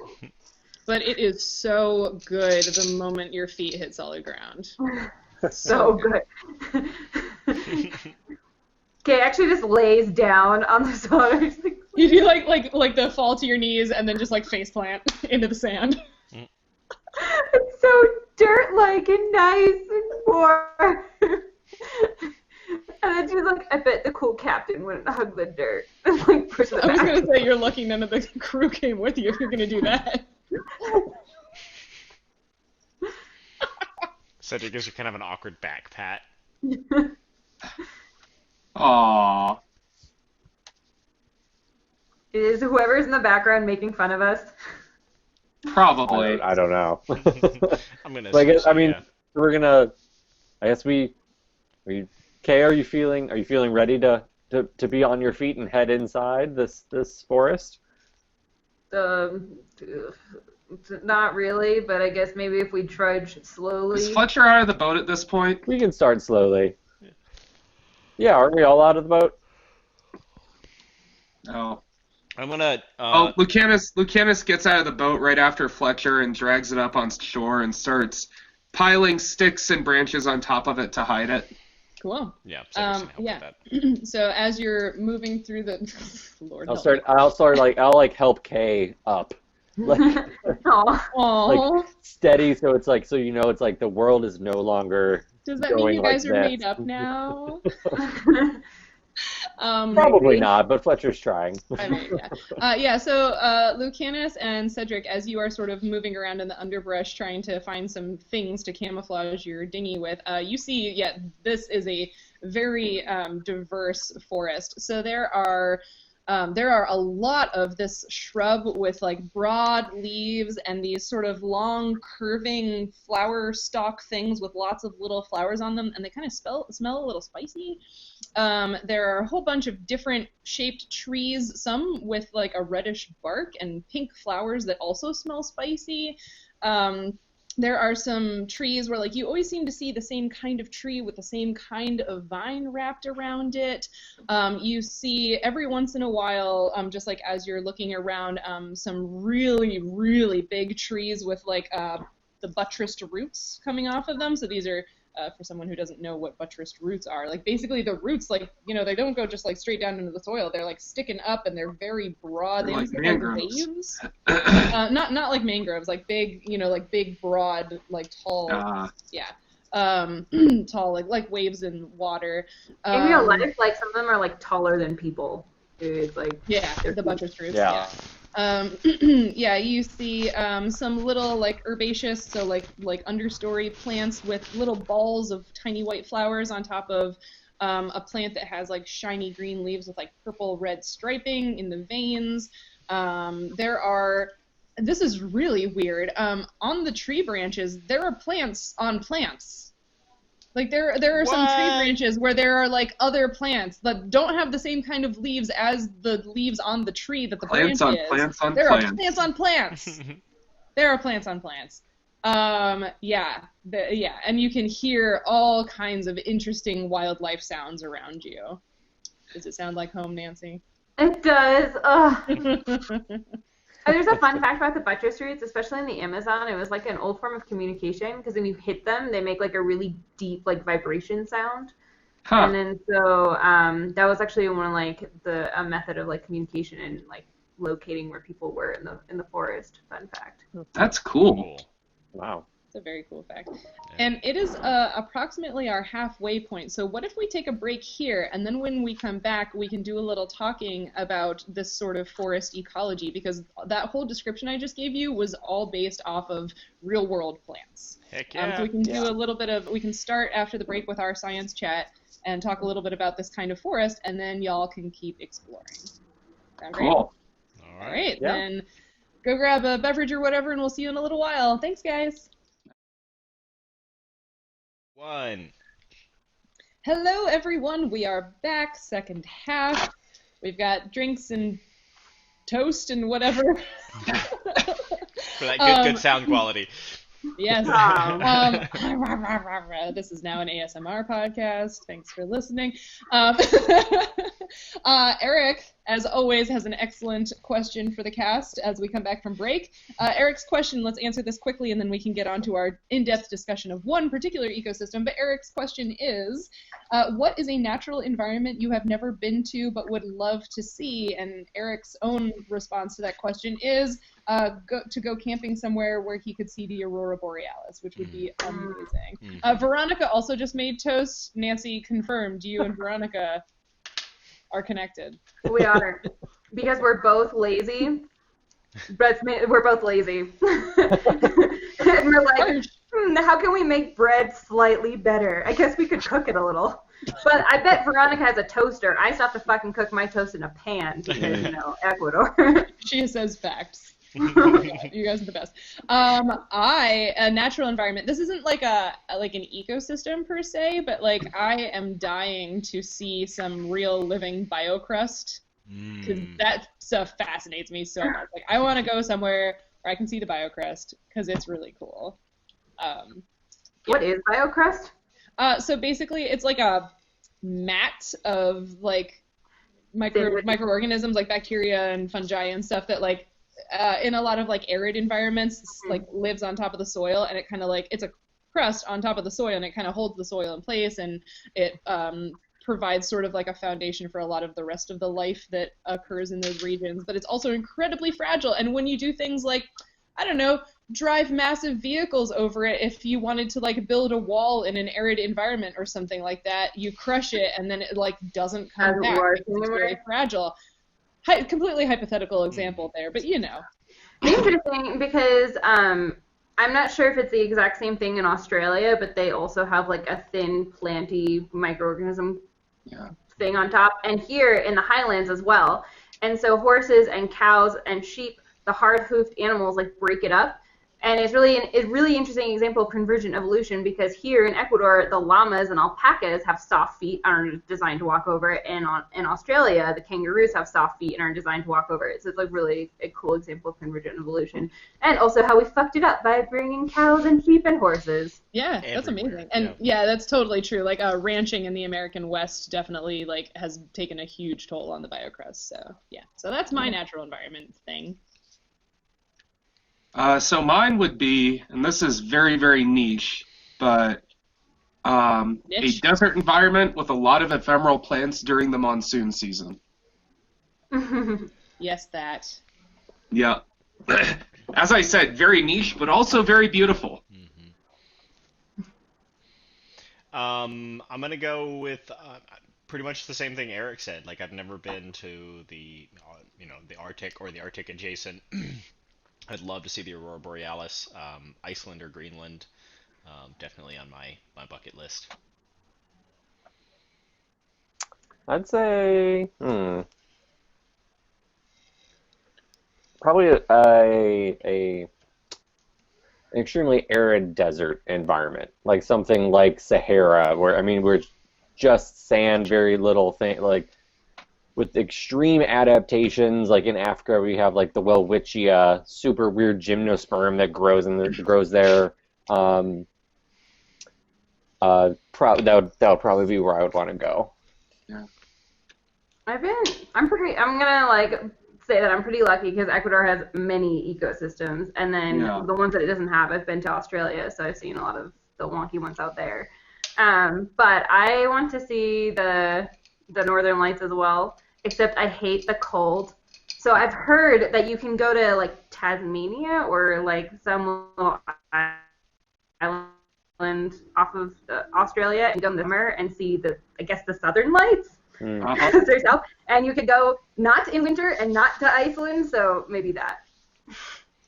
My friends and I actually drove from Chicagoland up into Wisconsin one night because there was like a report that like sometimes the Northern Lights come far enough south that you can see them in like Wisconsin and Michigan if you're like really lucky. We didn't see them, but we did go on a road trip in like the middle of the night to try to see them. So you don't have to go that far north, maybe, if you're lucky.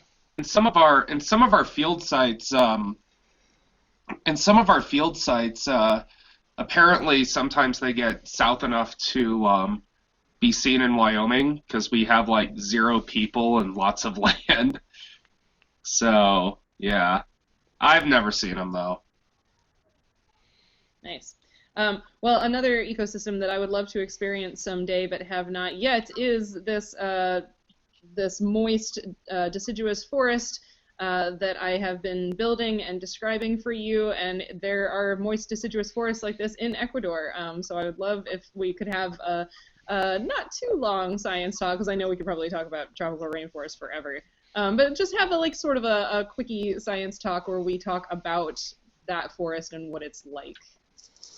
Yeah, sure. I mean, by deciduous, you're referring to like the leaves come off? Yeah, so I looked it up, and this is what I picked was the moist deciduous forest. So it's not like straight tropical forest. Like Arda does not sit right on the equator, so it's not straight tropical forest, but it's like. We have a little bit of that. I have not been all over Ecuador, and there are lots of little micro ecosystems. I mainly focus on the cloud forest and the true tropical rainforests that are green all year round. However, in the areas that I visit, we do have like deciduous trees among it, because we do have a dry season. And actually the mango tree is one of these, where like it'll just grow in the jungle, but then during the dry season, if it's too dry, it will drop all of its leaves. And that's probably the most common one in the areas that I typically tour that you would actually see.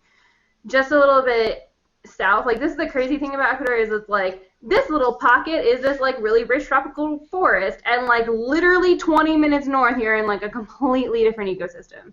And then so the reason why we don't get so much of that is just, especially on the coast, is just the way the currents run. So like Mompiche, for example, has like typical like super wet forest. A little bit north is kind of like the mix. South it's dry forest. Like all the trees lose their leaves during the dry season, and then it's green during the wet season. And I actually have like, I should put them on Twitter actually. I have pictures of it in both.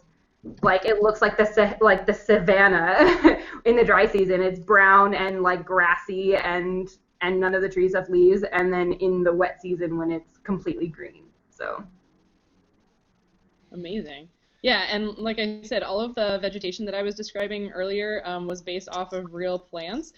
So the very common shrubs with broad leaves and long curving inflorescences, or groupings of flowers or flower heads, were the Piperaceae, which are better known as the pepper plants. So those flowers will turn into the berries that turn into what we know as peppercorns. There's also... I have a friend who grows them on his property. That's so cool. You should definitely bring some flowers on. I'd love to see like what the plants and the flowers and all that look like in the real. We have them in the conservatory too. I can bring in all kinds of stuff. I bring home pepper. That would be awesome. Nice. Yeah, I think it would be easier for you to do that, because like I play from Quito, which is not in the jungle. I can go get our like really pretty roses that we sell to everywhere else. But I love that you just like bring peppercorns home from work, by the way. Going back to the plants on plants thing. Oh yeah. So those are obviously bromeliads, and bromeliads are epiphytes. Or epiphytes in general. Epiphytes in general, because some bromeliads can be not epiphytes. Yeah. But a lot of them are epiphytes. Bromeliads are probably the best known group of epiphytes, like the most popular. What? Yeah. Okay, so when people come on my tours and they're like, "Oh my God, look at all the air plants." I'm like, "The bromeliads?" And they're like, "The air plants." And I mean, okay, there's also orchids and stuff like that. But the stuff that you were describing to me definitely sounded like bromeliads. And fun fact about Wyoming: the world authority on bromeliads is the head of our botany department. He should come to Ecuador.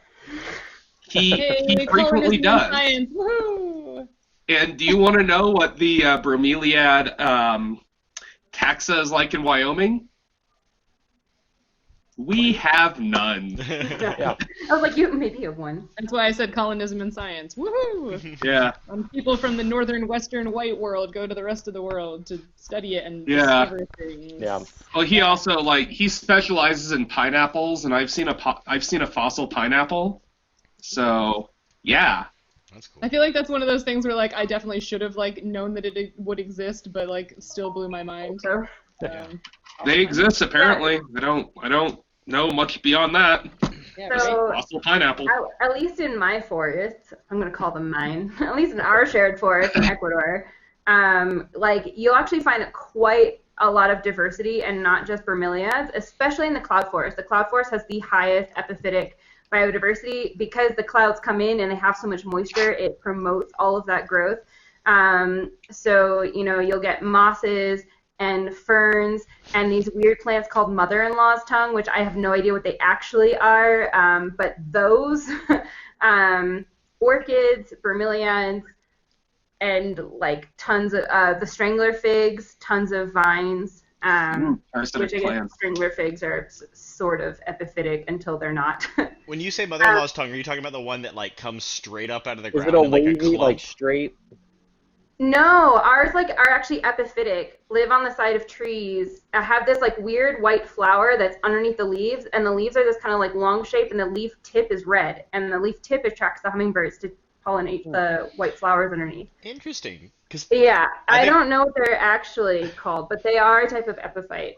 I think Ryan and I are both thinking of the same plant that's Me too. Yeah, a that's- common that's house a- plant. Yeah, that's a common name for. It's also That's called snake tongue. It's Sansevieria. That's why common names suck. That's Yeah. why common names I can try and find it actually for you Yeah. guys. That'd be cool. I'd like to know that. Also, fun fact about Ecuador is that so there's 10,000 orchid species, más o menos, worldwide. Ecuador has 4,000 of them. Jeez. Uh-huh. We're super biodiverse for orchids. Most of them are those little itty bitty tiny micro orchids. And that's what you see a lot of, especially in the cloud forest. The cloud forest is the most biodiverse for those little tiny micro orchids. Yeah. Wyoming actually has a handful of orchid species. I think some of them are situated on cliff faces, stuff like that. But yeah, they're also you wouldn't really recognize them as orchids. They're not the ones that you buy at the for your girlfriend, obviously. But yeah, orchids are super diverse, and they are far more common than people would believe they are. Okay, I found the family name, Gesneriaceae. Oh, Gesneridaceae. So the Gesnerids. Those. Oh wow, that very is. red. When you That's said cool. red, I was not picturing that Yeah, red. that's very red. It That looks is like- it looks like the plant Oh. went in for a pedicure. That's or for a exactly what I manicure. was thinking. That's amazing. I love it. The little plant got its nails did. Oh, goodness, you guys are amazing. So yeah, to sort of bring it back into the game, but we're gonna kind of keep talking about science because you're exploring a cool moist forest now. I wish I would have known about those plants when the Lizzo meme was going around. Oh goodness. Yeah, so Joe, you are not wrong. Some of the epiphytes or the plants on plants that are a little more within your view as you're standing on the ground, you do look in them. They've got leaves that are sort of big and bunched in such a way that there's water caught in between some of the leaves. And if you look very carefully, you can see things swimming in the water. There are what look like mosquito larvae or other insect larvae, and there are also some very teeny tiny tadpoles. And every once in a while on one of the leaves you might find a small black frog with orange horizontal striping along its body and its legs. And those frogs are just sort of hanging out on the leaves of these plants on plants, sort of by the pools of water where the tiny tadpoles are. Oh man. Which is also a true thing that happens. Yeah. True fact. Yeah. One of you should probably keep Cedric from eating these frogs. Unless we want to kill them. I mean, I'm just saying. Please lick it. Did you know that there are stats for poison dart frogs in the monster manual? Nice. All right, so this is gonna sound really odd because I know that there's only 2 climbers in this crew. I think that's just me and Sheryl, but You know how climbers, like, when they step up to a wall or a route, how they do that kind of little shoulder shrug thing that's more enthusiastic than, right? Sure, yeah. Lucanus gets off the boat, and after he's done hiding the thing, just sort of does that, cracks his knuckles, and he's like, all right, let's get to it. Exploring time. Now that he's not on that boat, he is no longer brooding. Doesn't like boats, apparently. Okay. No, he's fine with boats. All right, so what you doing now? I guess we're gonna make our way upstream. We probably don't want to get too far away from the river. We'll get lost, right? Yeah, and we're not going upstream. I feel if we're looking for the birds, I feel like we'd want to go like in, because we want to go upstream. That would be like to try to find out what's wrong with the river, which would probably be we'd want to What's be our taking the priority boat. here? Are we looking for the birds or the pollution? Well, Kay's priority is the pollution, because that's directly affecting her family. I mean, I feel like for that, I'm with Kay on we would this. have to Kay keep is going voting on the I mean, the river. birds kind of I'm directly voting affect your pollution. family, too. Whatever. Pollution, we'd have to keep going on the river. Yeah, I feel like we've gotten off the boat. We're committed to bird hunting now. Yeah, we are. That is true. I do not want to get back on that boat. All right. Do we see any birds? No, but I Give hear me them. some perception checks. Or Yeah, because they've here. been going real well for me. Oh, I got a 14. That's a 10. I got a 10. 16. No. Sorry, my perception is 4. I got a 16. Okay, sorry. Say those numbers one more time. 16. Cedric, 10. 10. Fletcher. 16. Okay. Kay and Cedric, you're sort of looking around. You can hear there are some monkeys in the tree above you. You see they're like small monkeys with white underbellies and black backs, and every once in a while, if they turn their heads, you can see there's like a rust coloration kind of on like the back of the head and the back of the neck. They're super cute, very tiny, but just amazing. They're just like hopping around in the branches. Now I need both Cedric and Kay to take their headphones off. Okay. You want to describe what Fletcher and Lucanus see? Hey guys, can you hear me? Can you hear the Yep. Okay. Alright. You see a short humanoid about 4 feet tall with fishy features. She's covered in iridescent. Sorry, I can't hear very well. Yeah, Okay, and I can't hear over Peter. We can still hear Peter. Right, okay, sorry. Peter needs to mute himself. Alright. You see a short humanoid about 4 feet tall with fishy features. She's covered in iridescent water blue scales. Somehow appear to be perpetually wet, though she doesn't seem to be leaving a trail of water when she moves. She has fins along her head, neck, and limbs, including an elegant dorsal fin reminiscent of a mohawk. Her eyes are proportionally large and dark. Her face has streamlined features, and sprouting from her back are 2 fin-like wings, though at the moment they're kind of tucked because she's hunched on a tree branch, kind of behind some of those monkeys. Her build seems very delicate, but on closer inspection, she has very sharp claws and teeth, and she's currently wearing sort of a makeshift cloak made from scavenged fishing net with a bunch of leaves and twigs and moss woven in. Your reactions are my favorite things right now.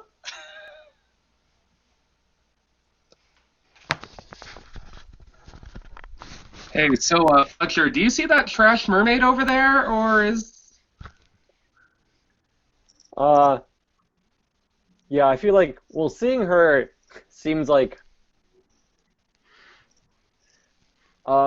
yeah, so I feel like, yeah, definitely, Fletcher and Lucanus is bringing it up now. We're standing there together. I'm like, there's someone up there. There's not just monkeys. Yeah.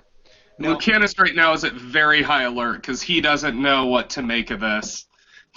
No, I think those they're are just watching monkeys. us. Yeah. No, Like, he's not quite reaching for his weapon, but he's definitely, like, standing in front of Fletcher a little bit, so that if this thing attacks, he's the first one to get hit. like no, there's someone up there watching us. You talking about that little fuzzy thing that looks like a No. little person? No, I think it's they. just an animal.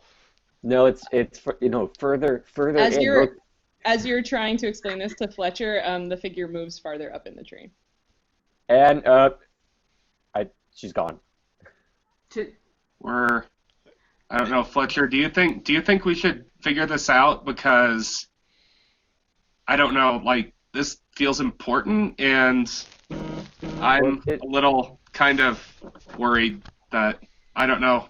Yeah, This seems like something that I want to. This seems like something that could hurt us. So we should at least be aware. Why did you shoot it then? If you thought it could hurt us, why did you stare at it? if it wanted to hurt us, I feel like it would have immediately tried to hurt us. Oh, We were being watched. so that way it can bring its friends and then really hurt us? Well, I mean, the we were being Evixians watched. It might have been Evixians didn't sizing hurt us up. I don't know. I think that we should probably figure out what's going on there. I mean, if they're sizing us up, they'll realize that one of us is very short. Boo. We know there are people who live here. I mean, we've already met the Evixians. That is true. We could be scaring them that we just showed up here and they haven't. It sounds like no one else in town has come across the river before. That's true. So And this if they may live be. here, we're just going to show up and shoot their birds and leave. I don't think they'll be very happy about that. Yeah, that's kind of what I'm those are thinking. both- We are now being those are both watched in true what points. we're doing. Maybe we can buy the birds from them. Oh, that's a good idea. Maybe, do we need the birds or do we just need the feathers? Maybe they use... That's a good question. I mean, as far as I Yeah, know, we it just was need just the feathers. It was just feathers. No. Because they were asking for dead birds, and they said that they valued the feathers. So, Yeah. I mean, if Do you think, they're asking for dead birds, then the actual carcass is just going to be weight that we don't need to carry. do you think these birds are, like, common, or do you think they're kind of rare and special? What do you We think they haven't- taste like? We haven't seen any yet. I mean, we haven't really looked either. To be fair, I've been hugging the dirt, so that's not generally where birds live. Well, we can. I mean, let's make sure if we want to carry on into the forest, I think we should stay sort of high alert, be aware, but not perhaps. I know there might be other dangers, but if we walk with our weapons drawn, that may draw some aggression from the people here who may perhaps not be immediately aggressive otherwise. Oh, yeah, no, Fletcher, you're right. That's a terrible idea. Yeah, definitely. That's why I Definitely haven't don't want to really get drawn my stopped in weapons. the trees. Especially if they're in the trees and we're down here, I feel like we could be attacked very, very quickly if we seem. Do you think? Hostile. I mean, like, we've never. I don't think anyone from the town has come out here, and I mean, I didn't see this person, but I don't think there's probably any of them in town. Do you think they can speak our language? I'm not sure. Some of the Evixians could, but I Yeah. feel like I'm they still, kind like, of I'm interacted still not with clear them. on how they could even do that. It seems They like learned it? they seemed like they had interacted with like some travelers because they were in the Yeah. grasslands, but out here, I don't know. Well, so. Well, let's try and negotiate with the people we can't talk to about there may be possibly special birds that we could buy so rich people can put their feathers in hats. All right. I'll at least be able to understand them. How we communicate back might be a different story because I have comprehend languages. Ooh. Oh, So- ooh, fancy. I'll be able to understand, but we might have to figure out how to communicate back. I'll just stand around looking intimidating because that's what I do. I mean, let's be honest. That's what I do. Yep. You're very good at Yep. it. So All right. should we venture forward and Lucanus kind of does sort of flip his hood back to give himself more visibility. It's like, is the forest like kind of primary forest where you can walk through the trees, Or is it like jungle that you need like a machete to hack through it? Like, what's the undergrowth situation? Yeah. Oh, like how difficult is it to navigate? Yeah. I mean, like, yeah, you might need to use your sickle or something every once in a while to kind of like break stuff out of your way, but it's not like oppressive, right? Okay. This is not like where I grew up and the forests were all overrun with Japanese barberry, which was really unpleasant to try to walk through. Like, this is not that level of terrible. Okay. Yeah. So I guess Lucanus as right we now push is sticking forward, as close to Fletcher and Kay as he can as the two squishiest members of the party.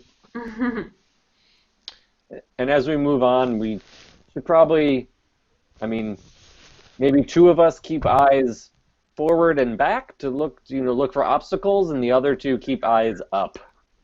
Okay. Yeah. Okay, so you've got 2 looking around and 2 looking up. Yeah, I'll be Yeah. looking up because I'm one of the people who saw this person. Yeah. Fletcher and Right. Lucanus are sort of standing back to back and are kind of like, I don't know, turning in circles a little bit. Like, they're obviously the only 2 that saw it, so they're just like sort of instinctively teaming up and are kind of using their eyesight to sort of like scan the forest and make sure they're not being snuck up on. Okay. And I described it a little bit to them, so they at least know, like, it was someone seemed like they were scaled, all of that, like, at least some kind of some information. Can you give that to so scaled? To you that's what we two. got? No, Yeah, more but than I don't that. think I have my headphones Well, in yet. we didn't hear it, so you have to tell it to us. There was a scaled person, seemed to have fins, almost sort of like a fish type features, but they were, standing in the tree watching us. They were kind of wet. clothed in sort of a cloak, and while watching us, they then went further up in the trees. So they seem to be very agile, adept at moving around in this environment. Okay. Lucanus just shouts out, "Hello there!" Great. Shout at We're them. friendly. That's sure make them feel better, especially if they can't understand you. I mean, do you have a better option, Kay? Yeah, walk quietly. And also, if you shout, you might scare the birds. Should we? Are we gonna start moving forward? Yeah. Yeah. I guess Okay. so. Yeah, I think we're All right. making our way into the forest. Okay, so All you're right. making your way in. You said you're looking around and keeping an eye, so everybody give me another perception check. Ooh. Oh. 14. 14. All right, 14 plus 4, I got an 18. I got a 7. 14. I got a 9. Okay, sorry, 14. We're overwhelmed by the jungle. Yeah. Okay, so I heard 14 from Lucanus, 9 from Cedric. What else did we have? I got a Well, so that 14 figure doesn't include my bonus, so I get a always, 4. Always tell me the full amount. So Yeah, it's just the give the roll full. plus Don't you have Sorry, to say plus. 18. the full number. Huh? 18? 18. 18, 9, 14. 14. 7. 7.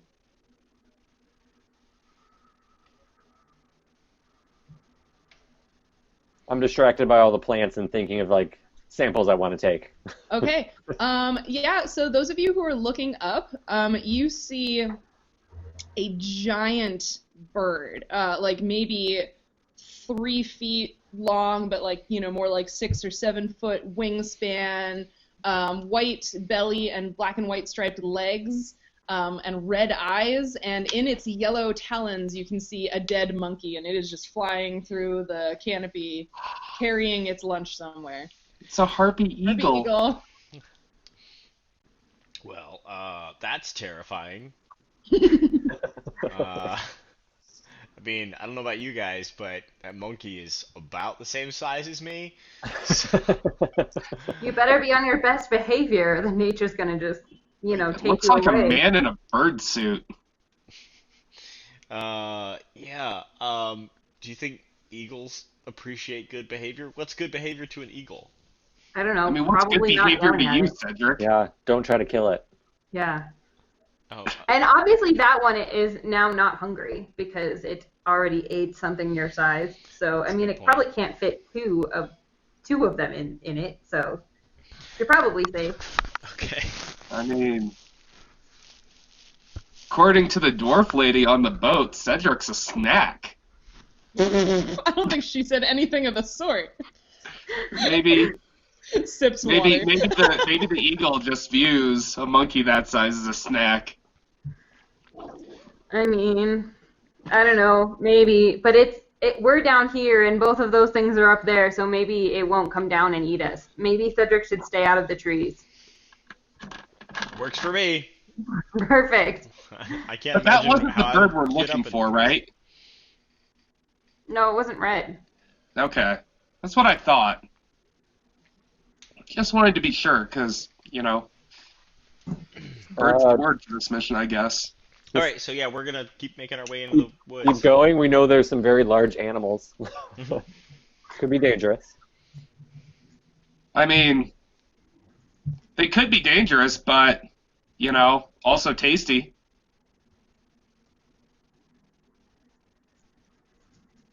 Sorry, was that a question for me? Yeah, we're ready no, to we're- keep moving into the woods. We're just continuing. Yeah, we're moving all this time while we're talking. We're not We are now staying. into the woods. Yeah, into the woods. Yeah, I kind of figured that that's what you were doing. You were just sort And of. Lucanus is Yeah. sort of in a guard position between Fletcher and Kay. So I guess, I like, guess- would it be like Lucanus, Fletcher, Kay, Cedric? Sure. I guess. Cedric's bringing up the rear, watching out for eagles. Cool. Yeah. Okay. Kay is trying to make sure nothing touches her. Nothing. Nothing. plants. No plants. No crazy things. Every now and then she sees a plant that's interesting and kind of eerily looks at it and then backs away.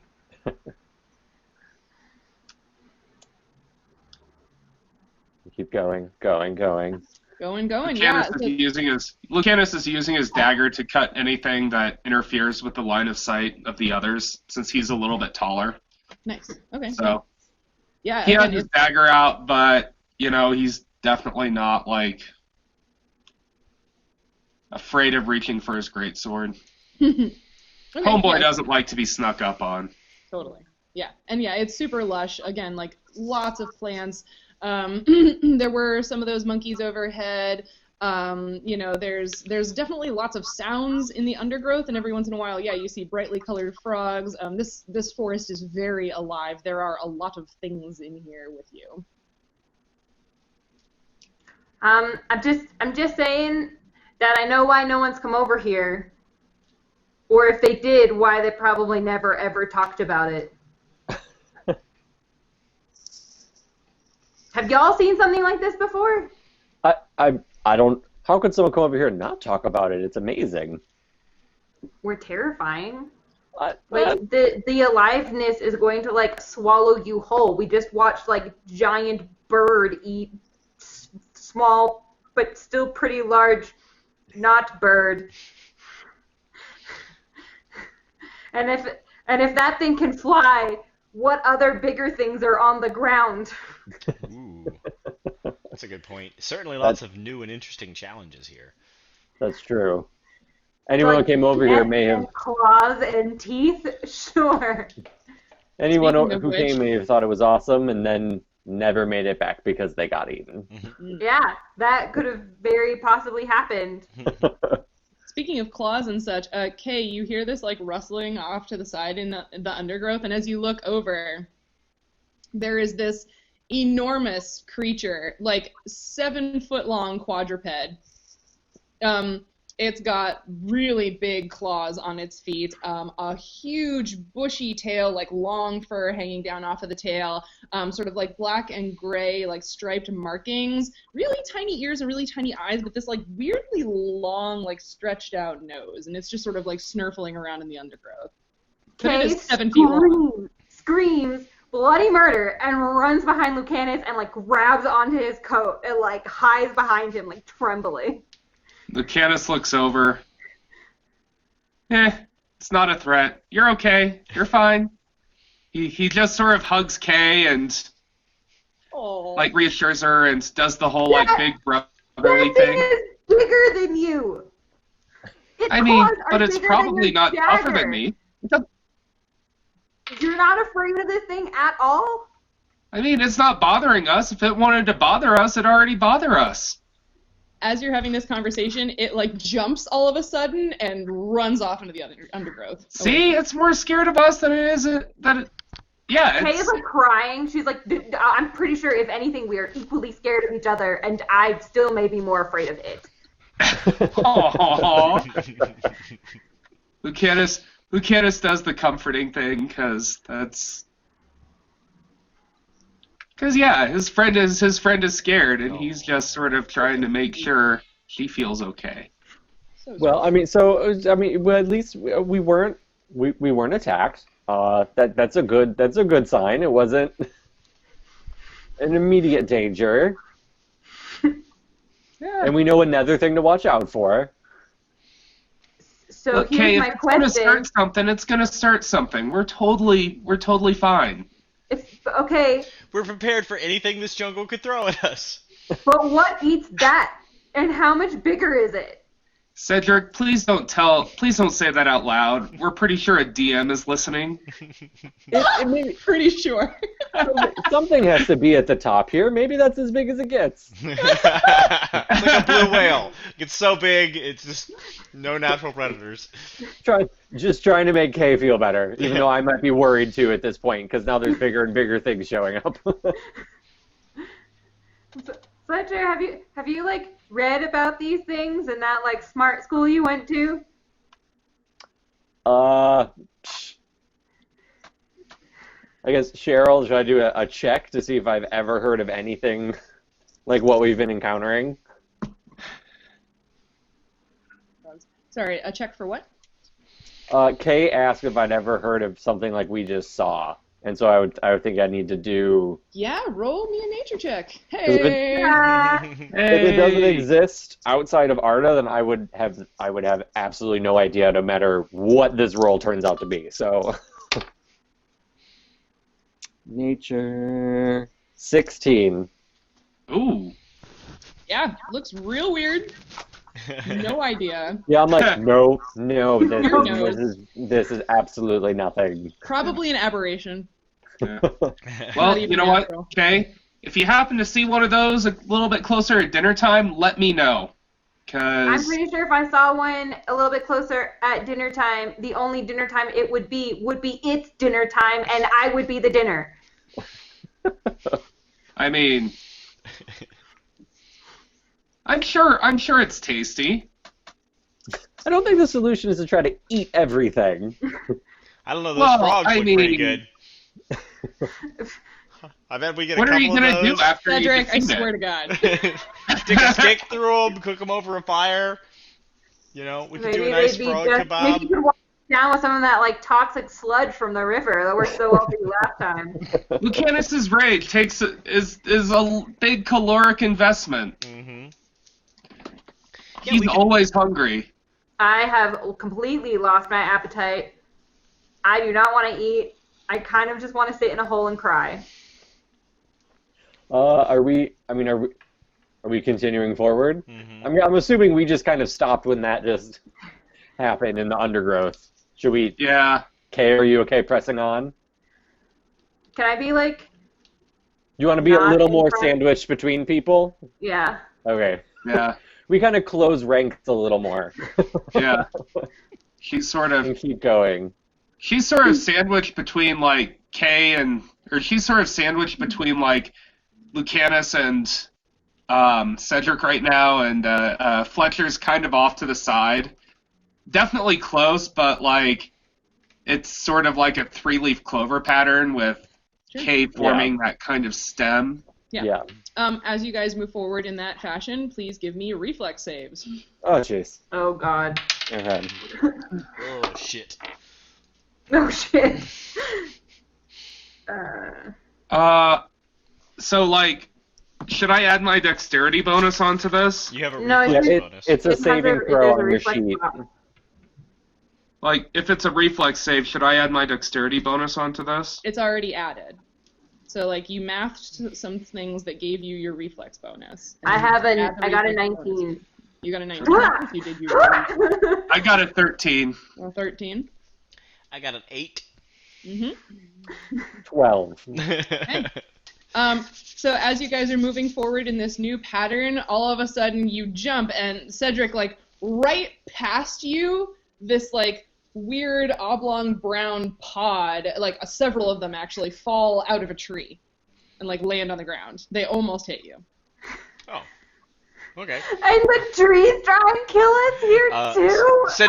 Cedric has pulled his warhammer out, just like holding it and like looking around. You would have died. You see that thing? Well, I wouldn't have died. That's why I wear a helmet all the time. Never take the helmet off. We have to worry about giant birds, giant clawed 7-foot things, and now the trees kill us? What are these things? Lucanus kneels to inspect it. Like, can I inspect it and like try to cut it open? The pod? Yeah.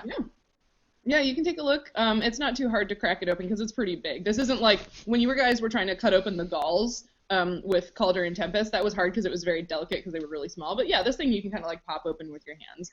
And inside, there is kind of like some fleshiness and like some things that kind of look like nuts or seeds.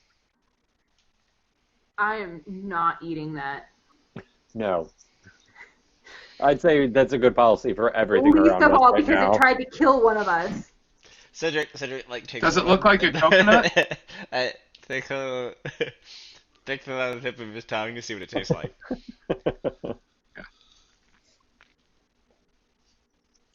What is it? I mean, Does it poison it's me? like Cedric. Wait, are you literally eating it? Yeah, like put it on the tip of my tongue. Oh, wait, you're not swallowing I'm not it. swallowing it. I'm just tasting it. Okay.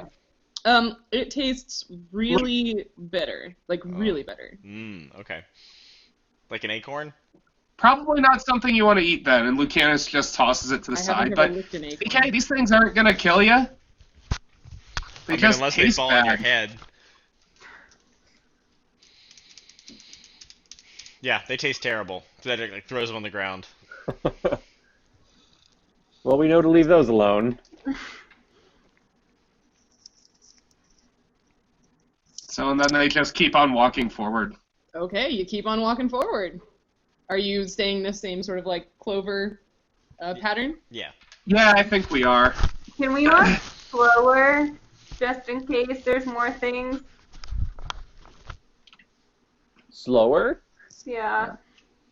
Are you trying to be stealthy, or are you just walking slower? Just walking slower, because apparently shit falls out of the trees.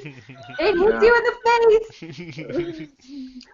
But Lucanus is trying to keep pace with Kay and Fletcher, just staying close to them, because bodyguard. Mm-hmm. And Cedric is less squishy. Yeah. All right, yeah, so you continue moving through this very thick forest. You can see there's a little bit of like an opening in front of you. Like it looks like there might be a thinner spot in the trees ahead. Is anyone paying attention to how we got here, or where we are, or how we might, leave? Yeah, we have a pretty good sort of trail. Lucanus has been cutting things that have been in our path, so we can follow that path straight back. Yeah, you've definitely made a ruckus in the vegetation. I think depending on your survival rules, you'd probably you feel confident that you could probably find your way back. Cedric is one of those guys who like walks through the woods and just like pulls leaves off of trees and just like shreds. Well, and I mean also we're heading upriver. He shouldn't have. Our boat is downriver. Yeah, one of my hands is all swollen. Yeah, like bullet ants and stinging nettle and sawgrass and all that shit. Maybe. Well, it looks like it seems like there's a clearing up ahead. Maybe let's go there. At least if anything tries to kill us, we might actually be able to see it before it actually takes us away or kills us. Well, let's try to take a look sort of before we enter the clearing. You never know if that's just, not to freak you out, but that might be like an ambush point or something, because it's an easy open area. Can you just send up a little mini helicopter and get video of this clearing? Doesn't work like that. Okay. So, Lucanus sort of like, do I have to roll anything to find them a safe place to sit? To find them a safe place to sit? Like right outside the clearing, yeah. Like maybe 30 to 40 feet. Sorry, I'm balancing multiple things. So as you are you like approaching this clearing area, or you haven't gotten there yet? We're kind of stopping at the beyond the like rim of it to see if we can we're stopping and make sure it's clear. Like, let's say 30 feet from the clearing. Okay. So still inside the jungle, but still inside the jungle, but obviously like if we run into trouble, everybody's gonna be well with it. Like everybody can, run up or attack or whatever. But yeah, no, I mean, we're still kind of looking for a concealed place that's within that range. Yeah, I mean, I like how Joe was like, we could run in an attack, and I was like, run away. I mean, there's one of those trees close by, the ones with the big buttressed roots that are sticking up, that like you feel like if everybody sat kind of again like in between the roots, that seems like sort of a concealed-ish spot. But it provides like a good like escape, right? The roots don't like impede movement, right? No, like I said, they're basically like solid. They're almost like walls that kind of like taper down to the ground the farther away from the trunk they get, right? It's not like a tangle. They're just like big buttressed roots that look like waves of water or whatever. So like, yeah, you could sit like in between them without too much. All right. Joe, have you seen buttress roots? I have. I just can't picture this specific situation. because I remember when you came to Ecuador, that the part in Ecuador where you were, like, they don't exist in that part. Yeah, so but there's certain trees like there's certain trees that have them, so I'm familiar with the concept. I just want to make sure that in this particular situation, because Lucanus is a bodyguard, he's a soldier, he's going to be looking for something that conceals the rest of the party, but also provides enough mobility for reinforcement or retreat, whatever the case is. Can we? So he's looking for a very specific thing. Totally. Side question. Eric wants to know, Peter, is your cat wearing a sweater? Yes. Amazing. It's her shut up, I'm playing Dungeons and Dragons sweater. Aww. Yeah. And it's pink. Poor cat. Yeah. That's very cute. That is, by the way, that is the angriest I have ever seen anybody while wearing a pink sweater. Mm-hmm. Yeah. Yeah. It calms her down, actually. So. Aww. Yeah. So, can we, since we've been talking about like a lot of like interesting plants, can we put like an album of reference photos in the reference section for? Yes, that'd be awesome. absolutely. That would be amazing. Yeah, we can do that. So. Yeah, we will do some sort of something. Maybe I'll put it on like the Nature Check Google Drive or something. I'll figure it. We will figure out a way to do that because that would be cool. Well, so we find this area with Maybe not the buttress last roots, few, and but everybody's just sort of sitting under there, and Lucanus is like, yeah, so I'm going to go check this out. If I run into problems, back me up, standard whatever. Right? Yeah, we got your back. All right. So he's just walking off. Go for it. So Lucanus walks up to the edge of the clearing and just sort of takes a look. Okay. So what you see is that this break in the trees is actually a spot where the ground is covered in a small stream, a tributary of some kind that you imagine, although you can't see it from here because of the vegetation and the way it curves, you imagine that this probably feeds into the Copriel River at some point. So yeah, it's not a clearing with like grass and whatever. This is just a break in the trees that there's a stream running through. Do I see the sort of chemical sheen on it, on the river? Give me a perception check. Lots of rolls today. Yeah, it's almost like we're playing Dungeons and Dragons. 13. 13. No, you do not see any of the like shiny patches. You don't see any of the like little like clumps of foul-smelling foam in back eddies that you guys had seen on the river. This water looks pretty clean to you. Yeah. Make Cedric drink it. Do I see anything on, I sort of look to my left and my right. Do I see anything in any direction?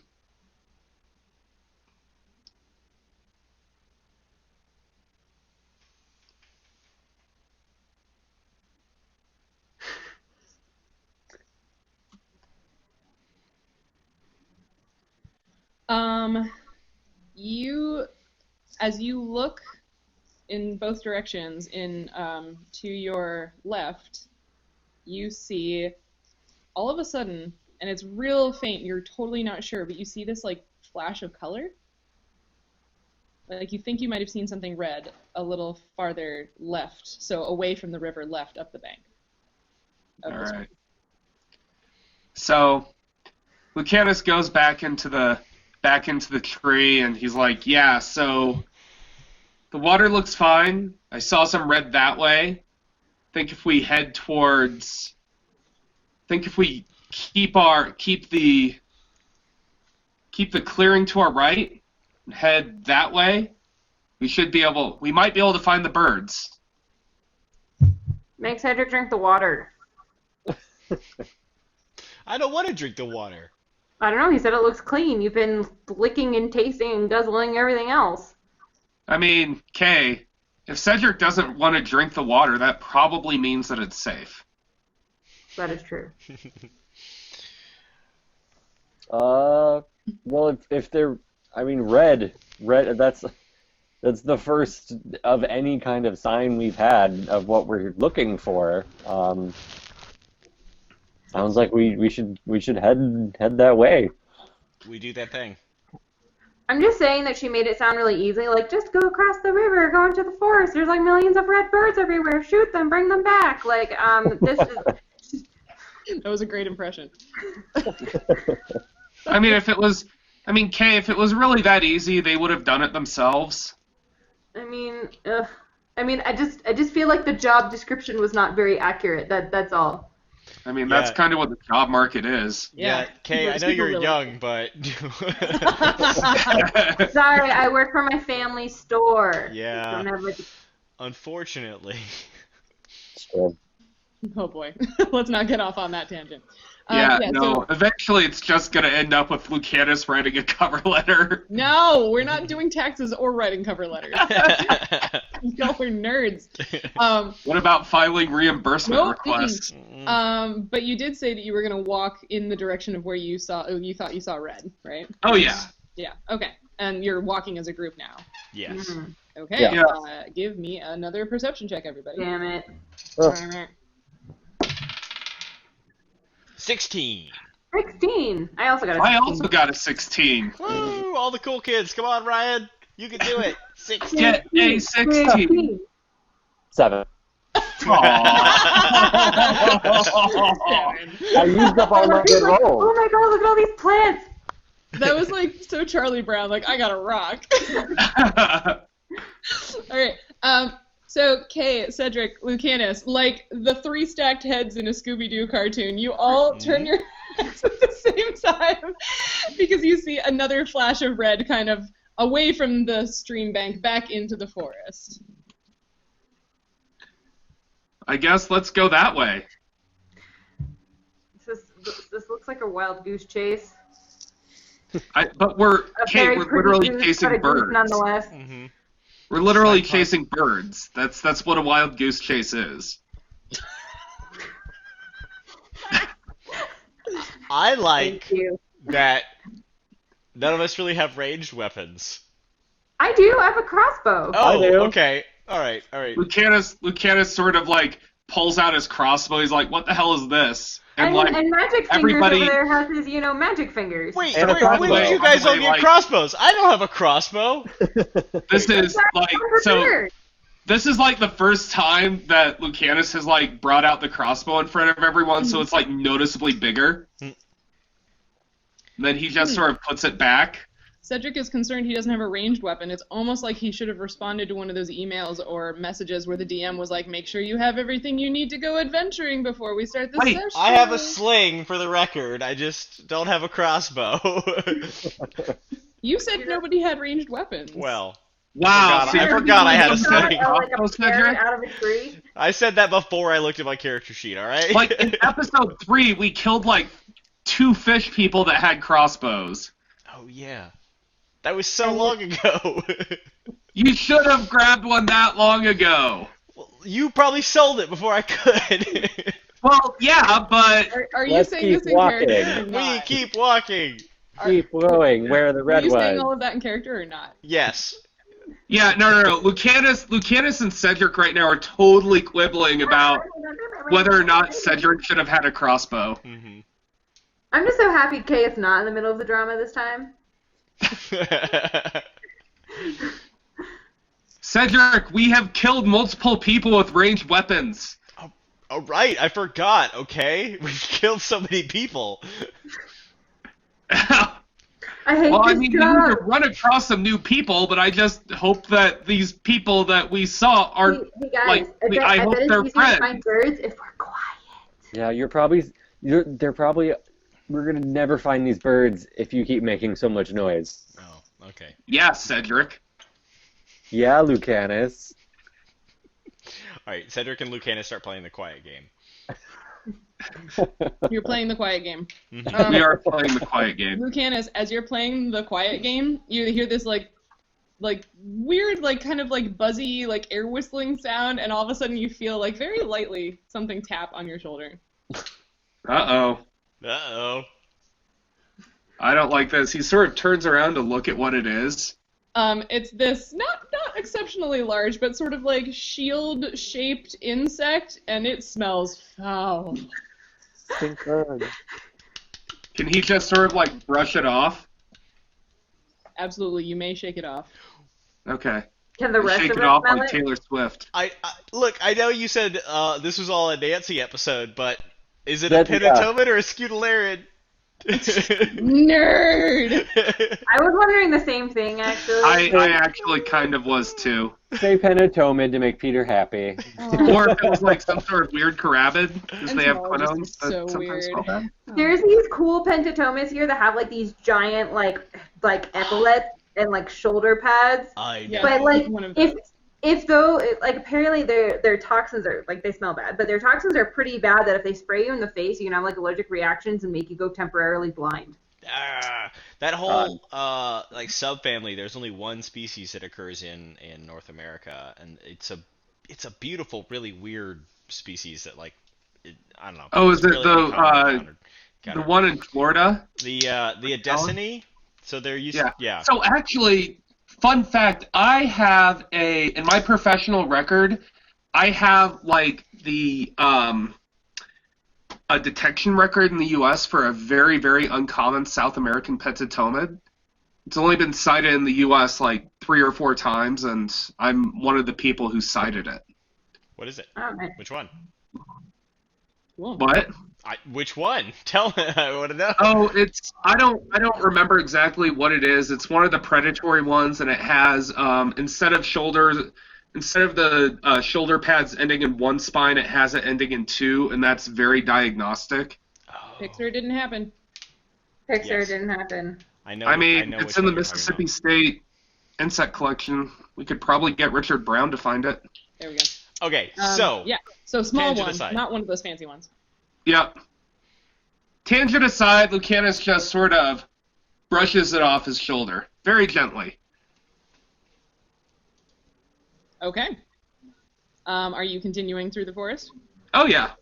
All right, yeah. So a little farther ahead, again, a few of you spot a little flash of red. Yes. Well, we're going towards it, obviously.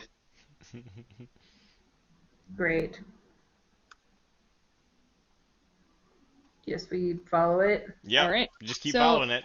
As you move in the direction of that latest flash of red, you start to hear in the treetops above you.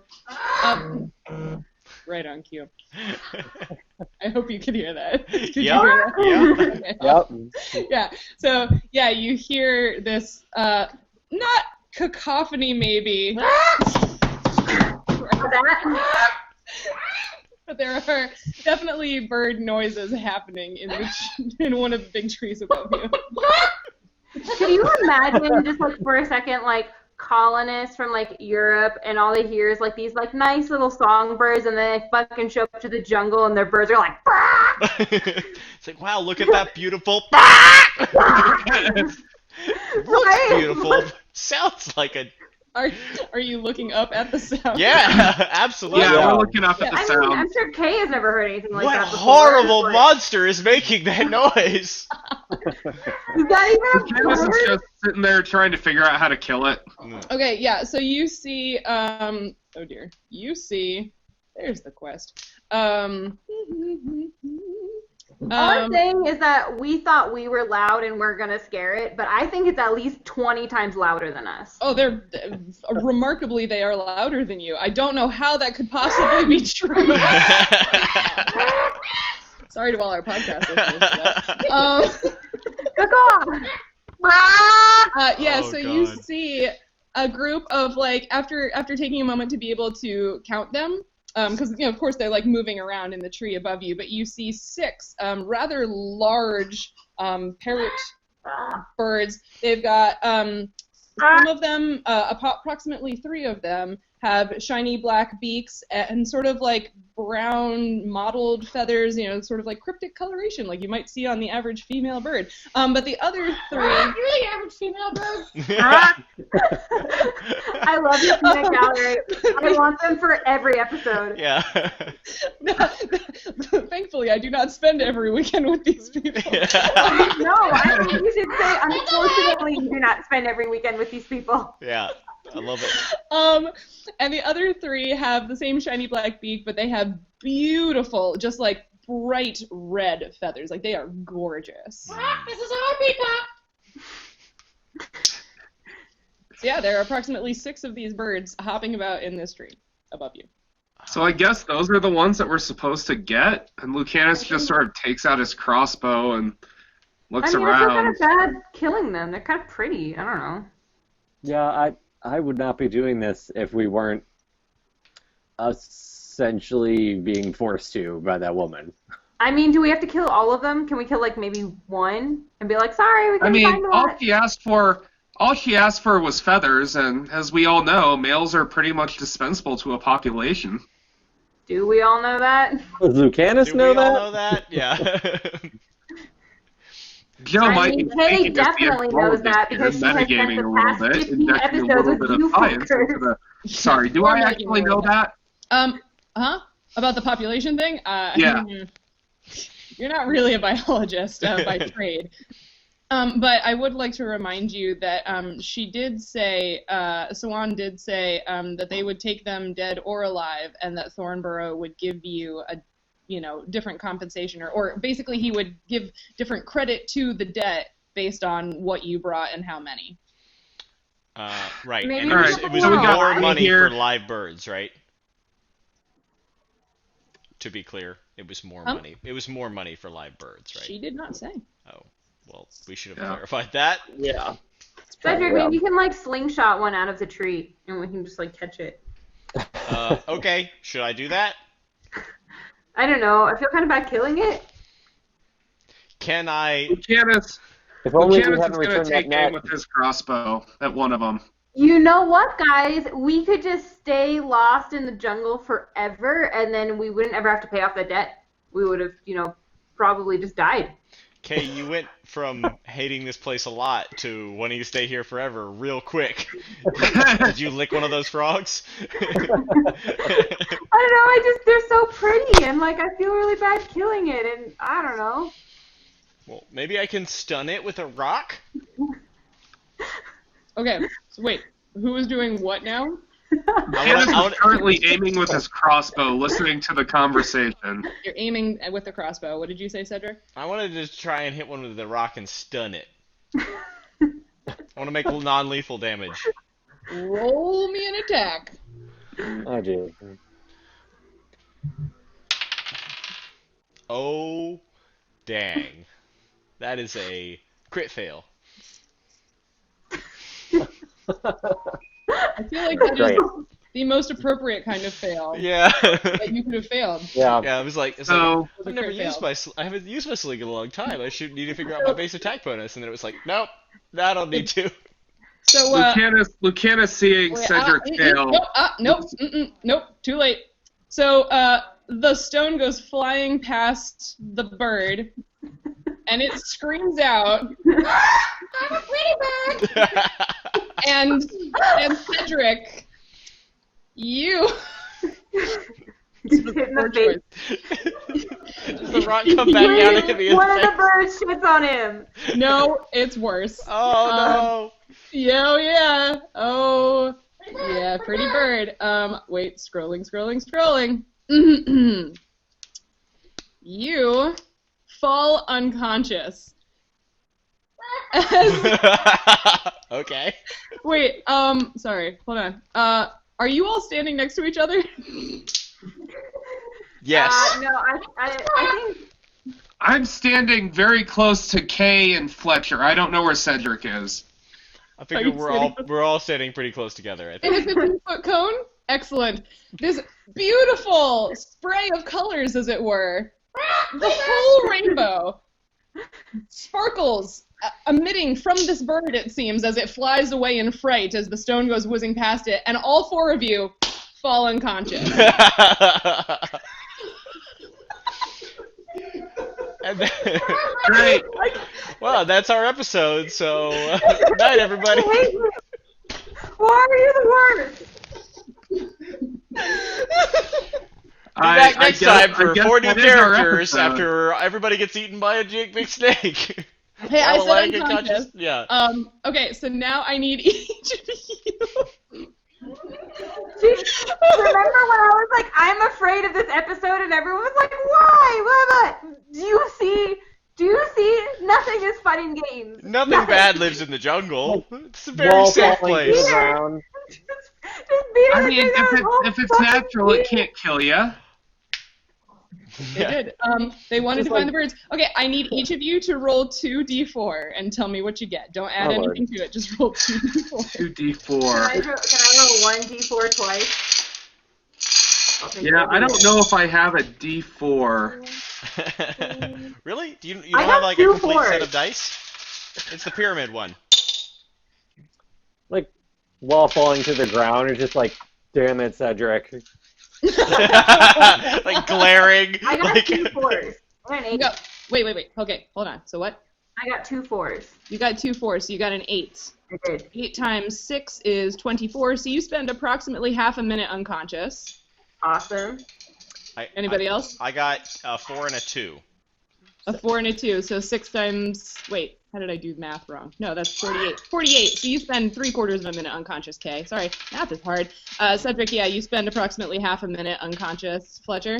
I got 7. You got 7, yeah, so again, approximately Right in half a minute between. unconscious. Yeah. And Fletcher? Sorry, Lucanus?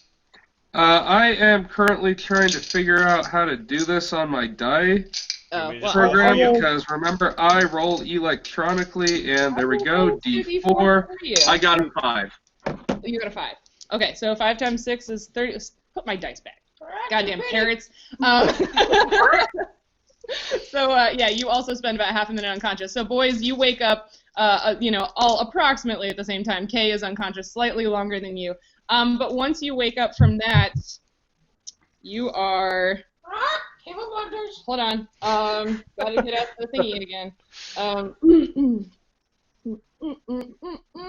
You are all blind Oh my god. Oh god. and stunned for roll me another 1d4. Oh my god. Was this a friggin' like prismatic Can I ray?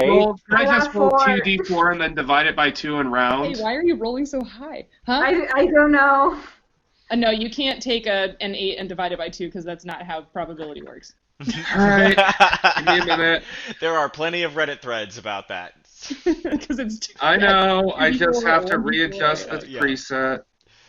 Okay, so then you multiply that by 6, and that is how many seconds you spend blinded and stunned. So you cannot see, and you also feel like shit. Oh. Yeah, I'm doing that trying to look at my hand thing. Yeah, and, right, Trying to yeah. blink away. I got the a 4. spots. You got a 4, yeah. So again, so 24. He just sits down. Yep. Well, you fell unconscious for Well, I mean, you feel 40 unconscious. So seconds. you You're probably Okay. already down. I was unconscious and also levitating. It's like I think I She's not- probably rolled the she's worst not good at, basically. throw that I could possibly roll. Oh yeah, everybody who's rolling high, you didn't want to roll high on this one. Yeah. Yeah. And I've been So, rolling high all episode, too. I know. Okay, and then, yeah, so eventually the blindness fades and you are stunned for one more round, so another 6 seconds. And then you're all just kind of like sitting or laying on the ground being like, what the hell? Um, I think my days of bird hunting are over. It lasted less than a day, and now all those days are over. Lucanus is just sort of like sitting up, looking, trying to see. Like, you know how when you can't see and yet you feel like you should, you just sort of look around like you would normally look around and you're trying to focus on something and it just doesn't happen. yeah. He's like, well, that was unexpected. I would He also also like to think- has his greatsword out, not swinging it at anything, but it's definitely ready.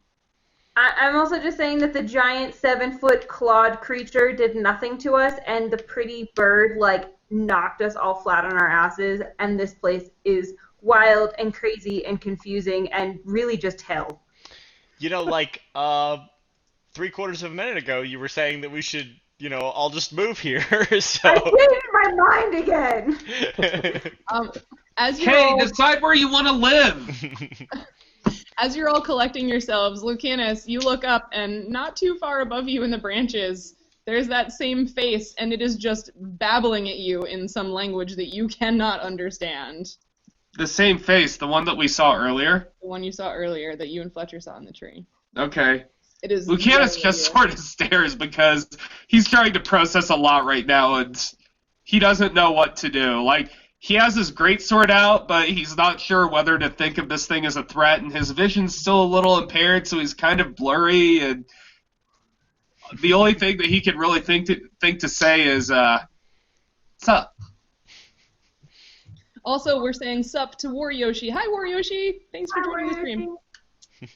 But Lucanus says sup. So he's just sort of like sitting there, almost like, you know how the greatsword has like a drunk stance? Yeah.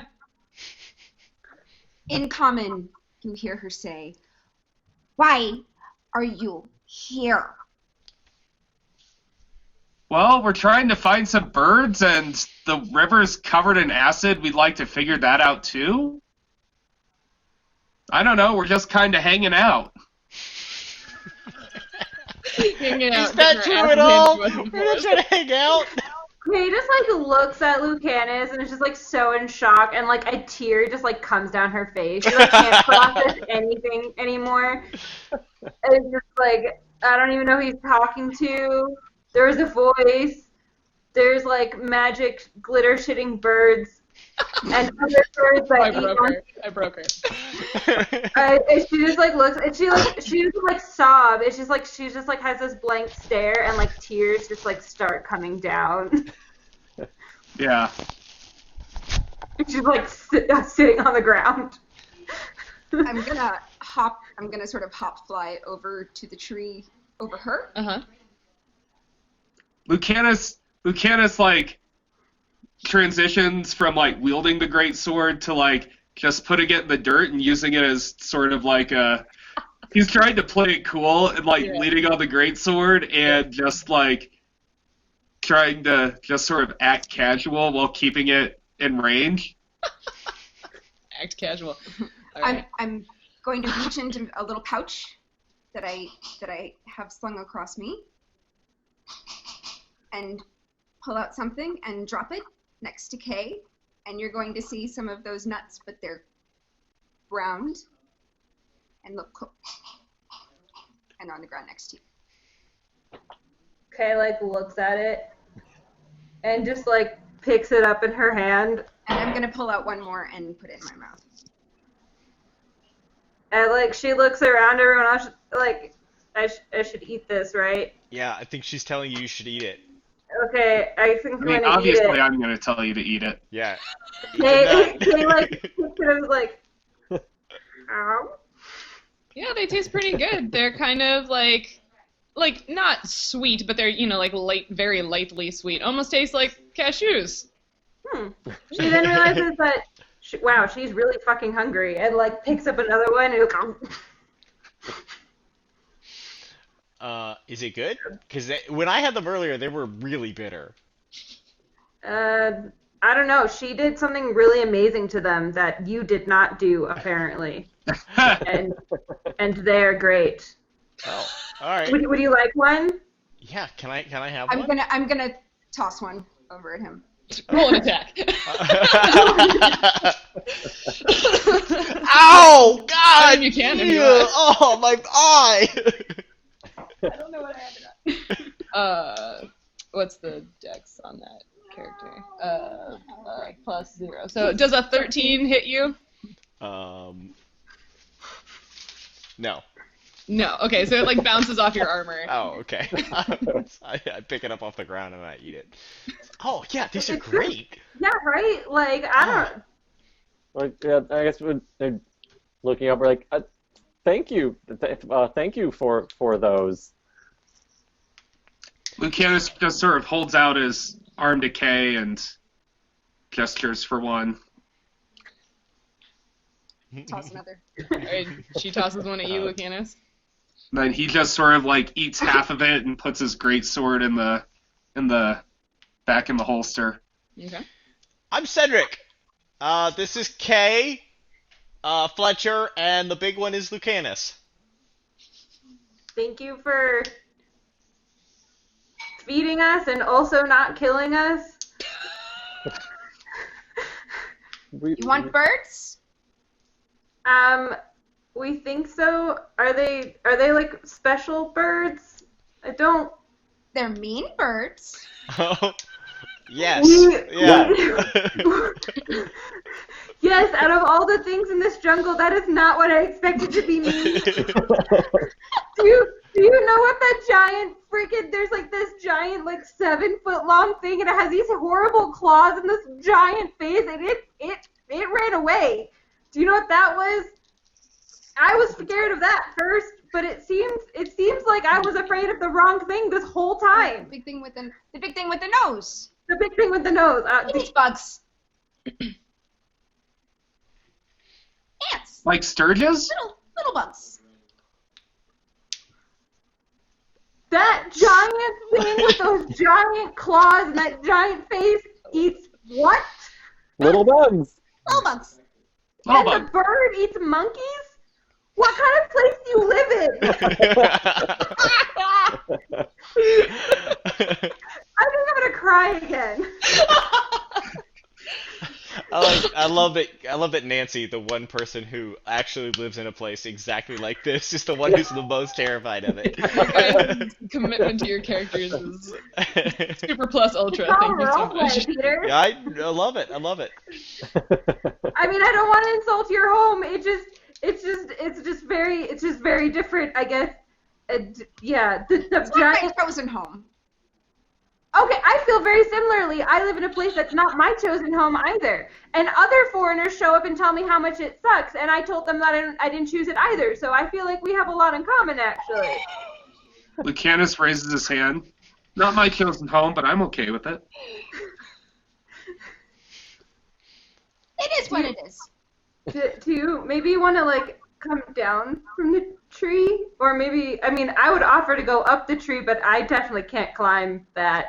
Are you done shooting fish people? Yes.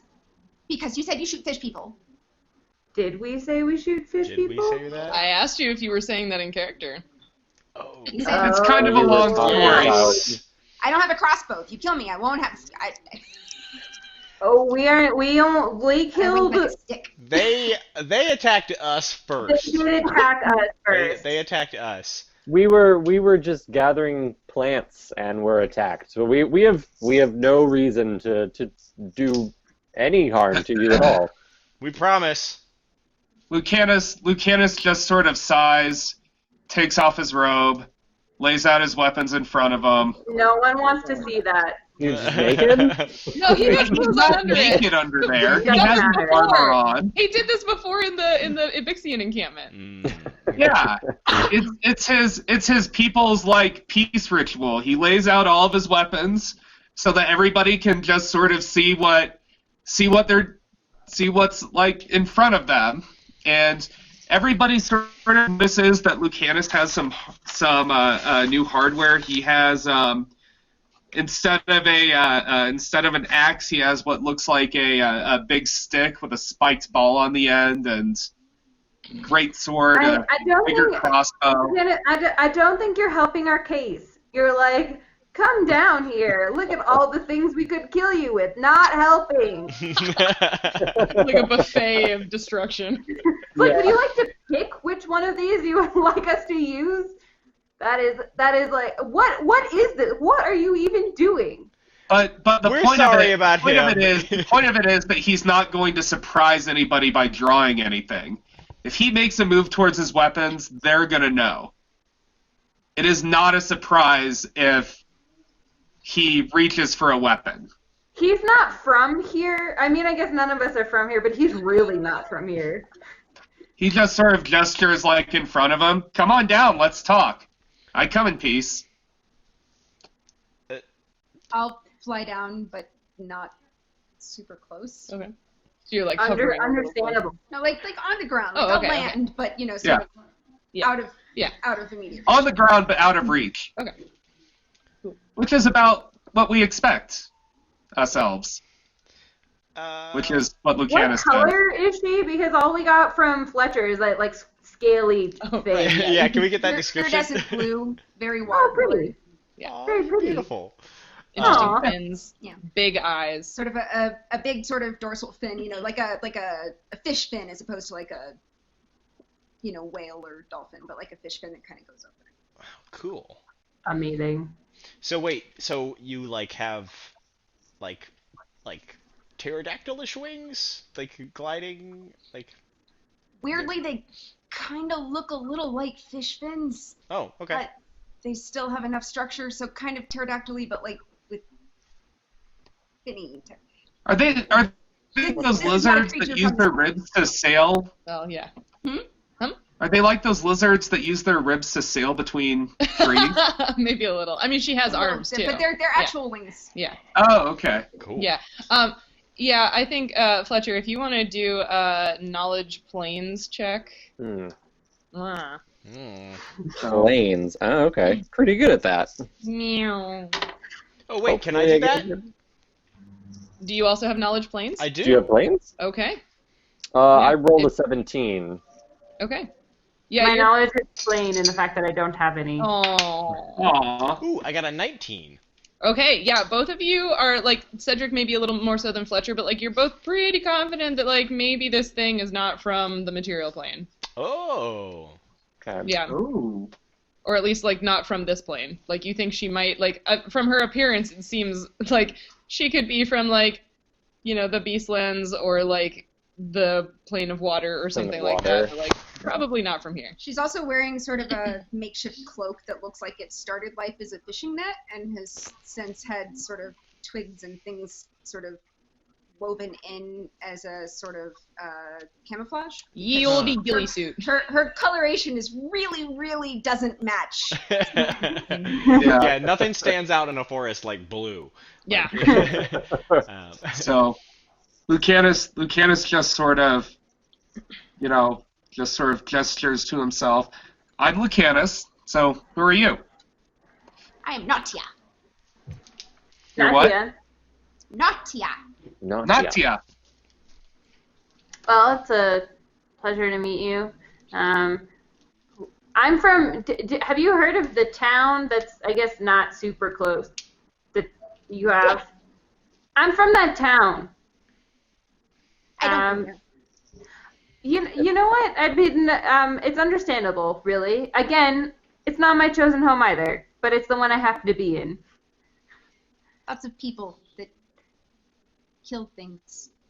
Yeah, you should talk to Cedric about it. He has very, very many opinions about the people that live there. Well, they're just very uncivilized kinds of people, you know? Like, there's just no respect for law and order and those kinds of things that, you get in a normal city. And they're all too tall. You do also note that she's about 4 feet tall. Oh, yeah, I know, right? Like, So is she taller or shorter than you? I'm 4'2". Oh, yeah, so you are seeing eye to eye. Yeah. Right? Like, they're all weirdly tall, right? It's like, My theory is that like their blood doesn't get all the way up to their heads, so they don't think right. There's some of us who can hear you that are of what most would consider average height. Yeah, I know. I'm just talking about the truth.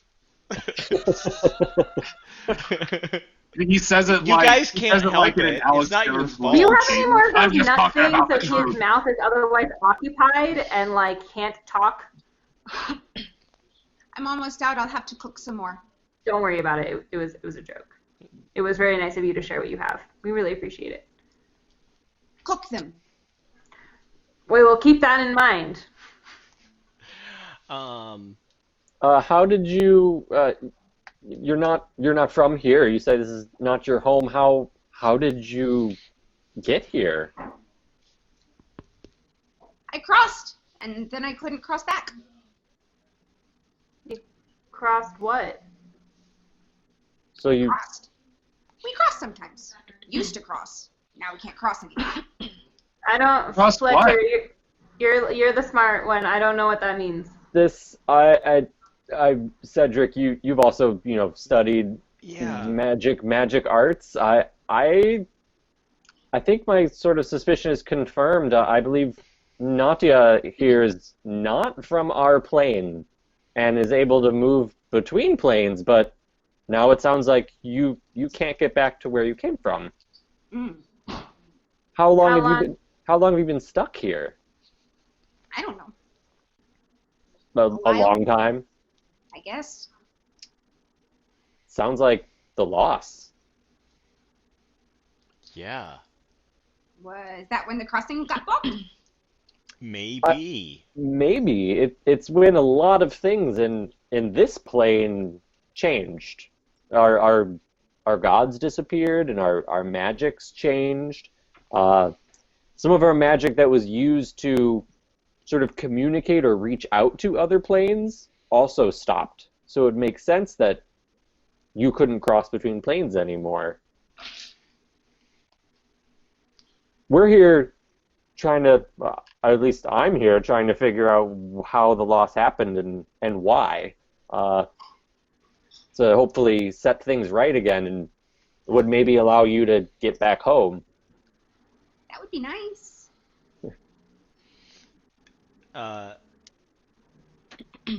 Do you want to travel with us and see if we can? Are there others of you here, or are you alone? We could use a guide. Do you know the area here? I know this area. I know the This- water. That's good because we're trying to figure out. Have you noticed that like the big river is like has And it hurts. Yes. that? Do you know? Do you know how far up the river it's bad and if it starts to turn okay? The small streams are okay. The small streams are okay, but the big one This stream isn't. is okay. But the Does big it one, kind of- hurt you any? Hmm? Does it hurt you any? Like, Yeah. yeah. Yeah, it hurt Cedric too when he tried to drink it. don't do that. Yeah, We have all agreed that he should not have done that and should not in the future. Mhm. Yeah, won't do it again. It's good advice. We want to find out what is making the river be like that and see if we can stop it and make the water out there okay again, just like the little streams are okay. Yes, you should do that. Do I you can help you. do you know where or what might be causing it, or do you know a way to get upriver? I can help you along the river. I haven't been able to find it yet. Well, Okay. it sounds like, I mean, if you were able to help us, the more people we have working on this, the better, especially if you're able to help us move faster through this area. We I think we showed pretty well that we don't know anything about being over here. Those birds kind of wiped us out. They're mean birds. Yes. Yeah. But you wanted to find them. Yes. Yeah. We do, There's a whole other situation where we might need some feathers from the birds, but we'll put that on the back burner right now. Pull out a small handful of feathers. Yeah. These? Yeah, those. Yes. Yeah, those. Yeah. Yeah. They drop them. They dropped do them. they? Okay. Birds drop feathers. I never We thought should about that. we should watch out for more. Would you be willing to? Is there anything we could provide to you for those feathers to trade for them? Fix the river. Okay. Deal. Yeah. It was on the list. All right. We'll help you fix the river. Yay! That sounds like an excellent place for us to sort of pause the story for today. But can you tell us who you really are? Yeah, I'm Cindy Page. I think of the description of the potential guests that you gave, I am best described as a science enthusiast. Great. I was wondering this whole time if you were both the lizard person and the parrots, but apparently the parrot is someone else in the background. No, they're There just are those 4 parrots, people in this house that are not me. and the rest of them are parrots. Are there any real birds in that house? No. Nope. Oh, there are chickens outside because it's Austin. All right. Get out of here. Yeah, so I'm not actively a scientist, but I grew up in a very scientifically active family. Both my parents are science educators, and I do play a scientist on Twitch because I'm on the oh my goodness, I'm on the Weirdlings Heroes of Awesome Constellation, which is the Star Trek RPG, playing the Star Trek Adventures game, Nice. and I play the chief engineer, Izotia Dazzler there, which is nice. How Sheryl and I found one another because, among other things, Cindy knows a lot more about science and medicine than Izzy does. So we had some fun times in the chat one day when our doctor was saying things that were very, very wrong. You know, Star Trek. Say them. Genetics are kind of hand wavy. Oh yeah. Yeah. But if you're curious about the Weirdlings, we host them every time they stream here on Nature Check, or you could go over and follow them on their own Twitch channel, and they have a YouTube as well. I You am absolutely should. friends with now multiple Weirdlings, and they're all really delightful people. An adorable name. Huh? What was It's that? an adorable name. Yeah. Oh, it's great. Yeah. Oh yeah, they're Mark- super cool people. Yeah, Mark's great. The guy that runs it is just really fun. Yeah. So Yeah, so our stream runs Tuesday evenings starting at 7 Central. Yeah. And we're up on YouTube. The first episode of our second season just went up yesterday on YouTube, and you can look up the Weirdlings on YouTube. It's good stuff. Yeah, so thank you, Cindy. She'll be back next time in her Excellent. own screen because I will not still be in Austin unless something really horrifying happens with this whole coronavirus thing and strikes and whatever. This whole time I was like, when's our guest player? If they're not bored, if they're not, and then you kept looking over and I was like, our guest player is over there. And they are a parrot. That's what I was trying to figure out, and I thought you were gonna do it like as a combat thing this time. No. Nope. I didn't want to fight you, but you kept saying stuff. So she threw some shit at you, and she led you to the birds. You wanted to fight Yeah. the birds? That was amazing. I'm so happy about it. All right, well, we're going to get out of here. But thank you so much, everyone who tuned in today live or will watch this or listen to it later. This was really fun. I like talking about the jungle and also messing with everyone. So, yeah, we will be back in 2 weeks on Saturday, March 21st. That's it. March 21st, right here. Same weird time, same weird place. Thank you so much, everyone. Good night.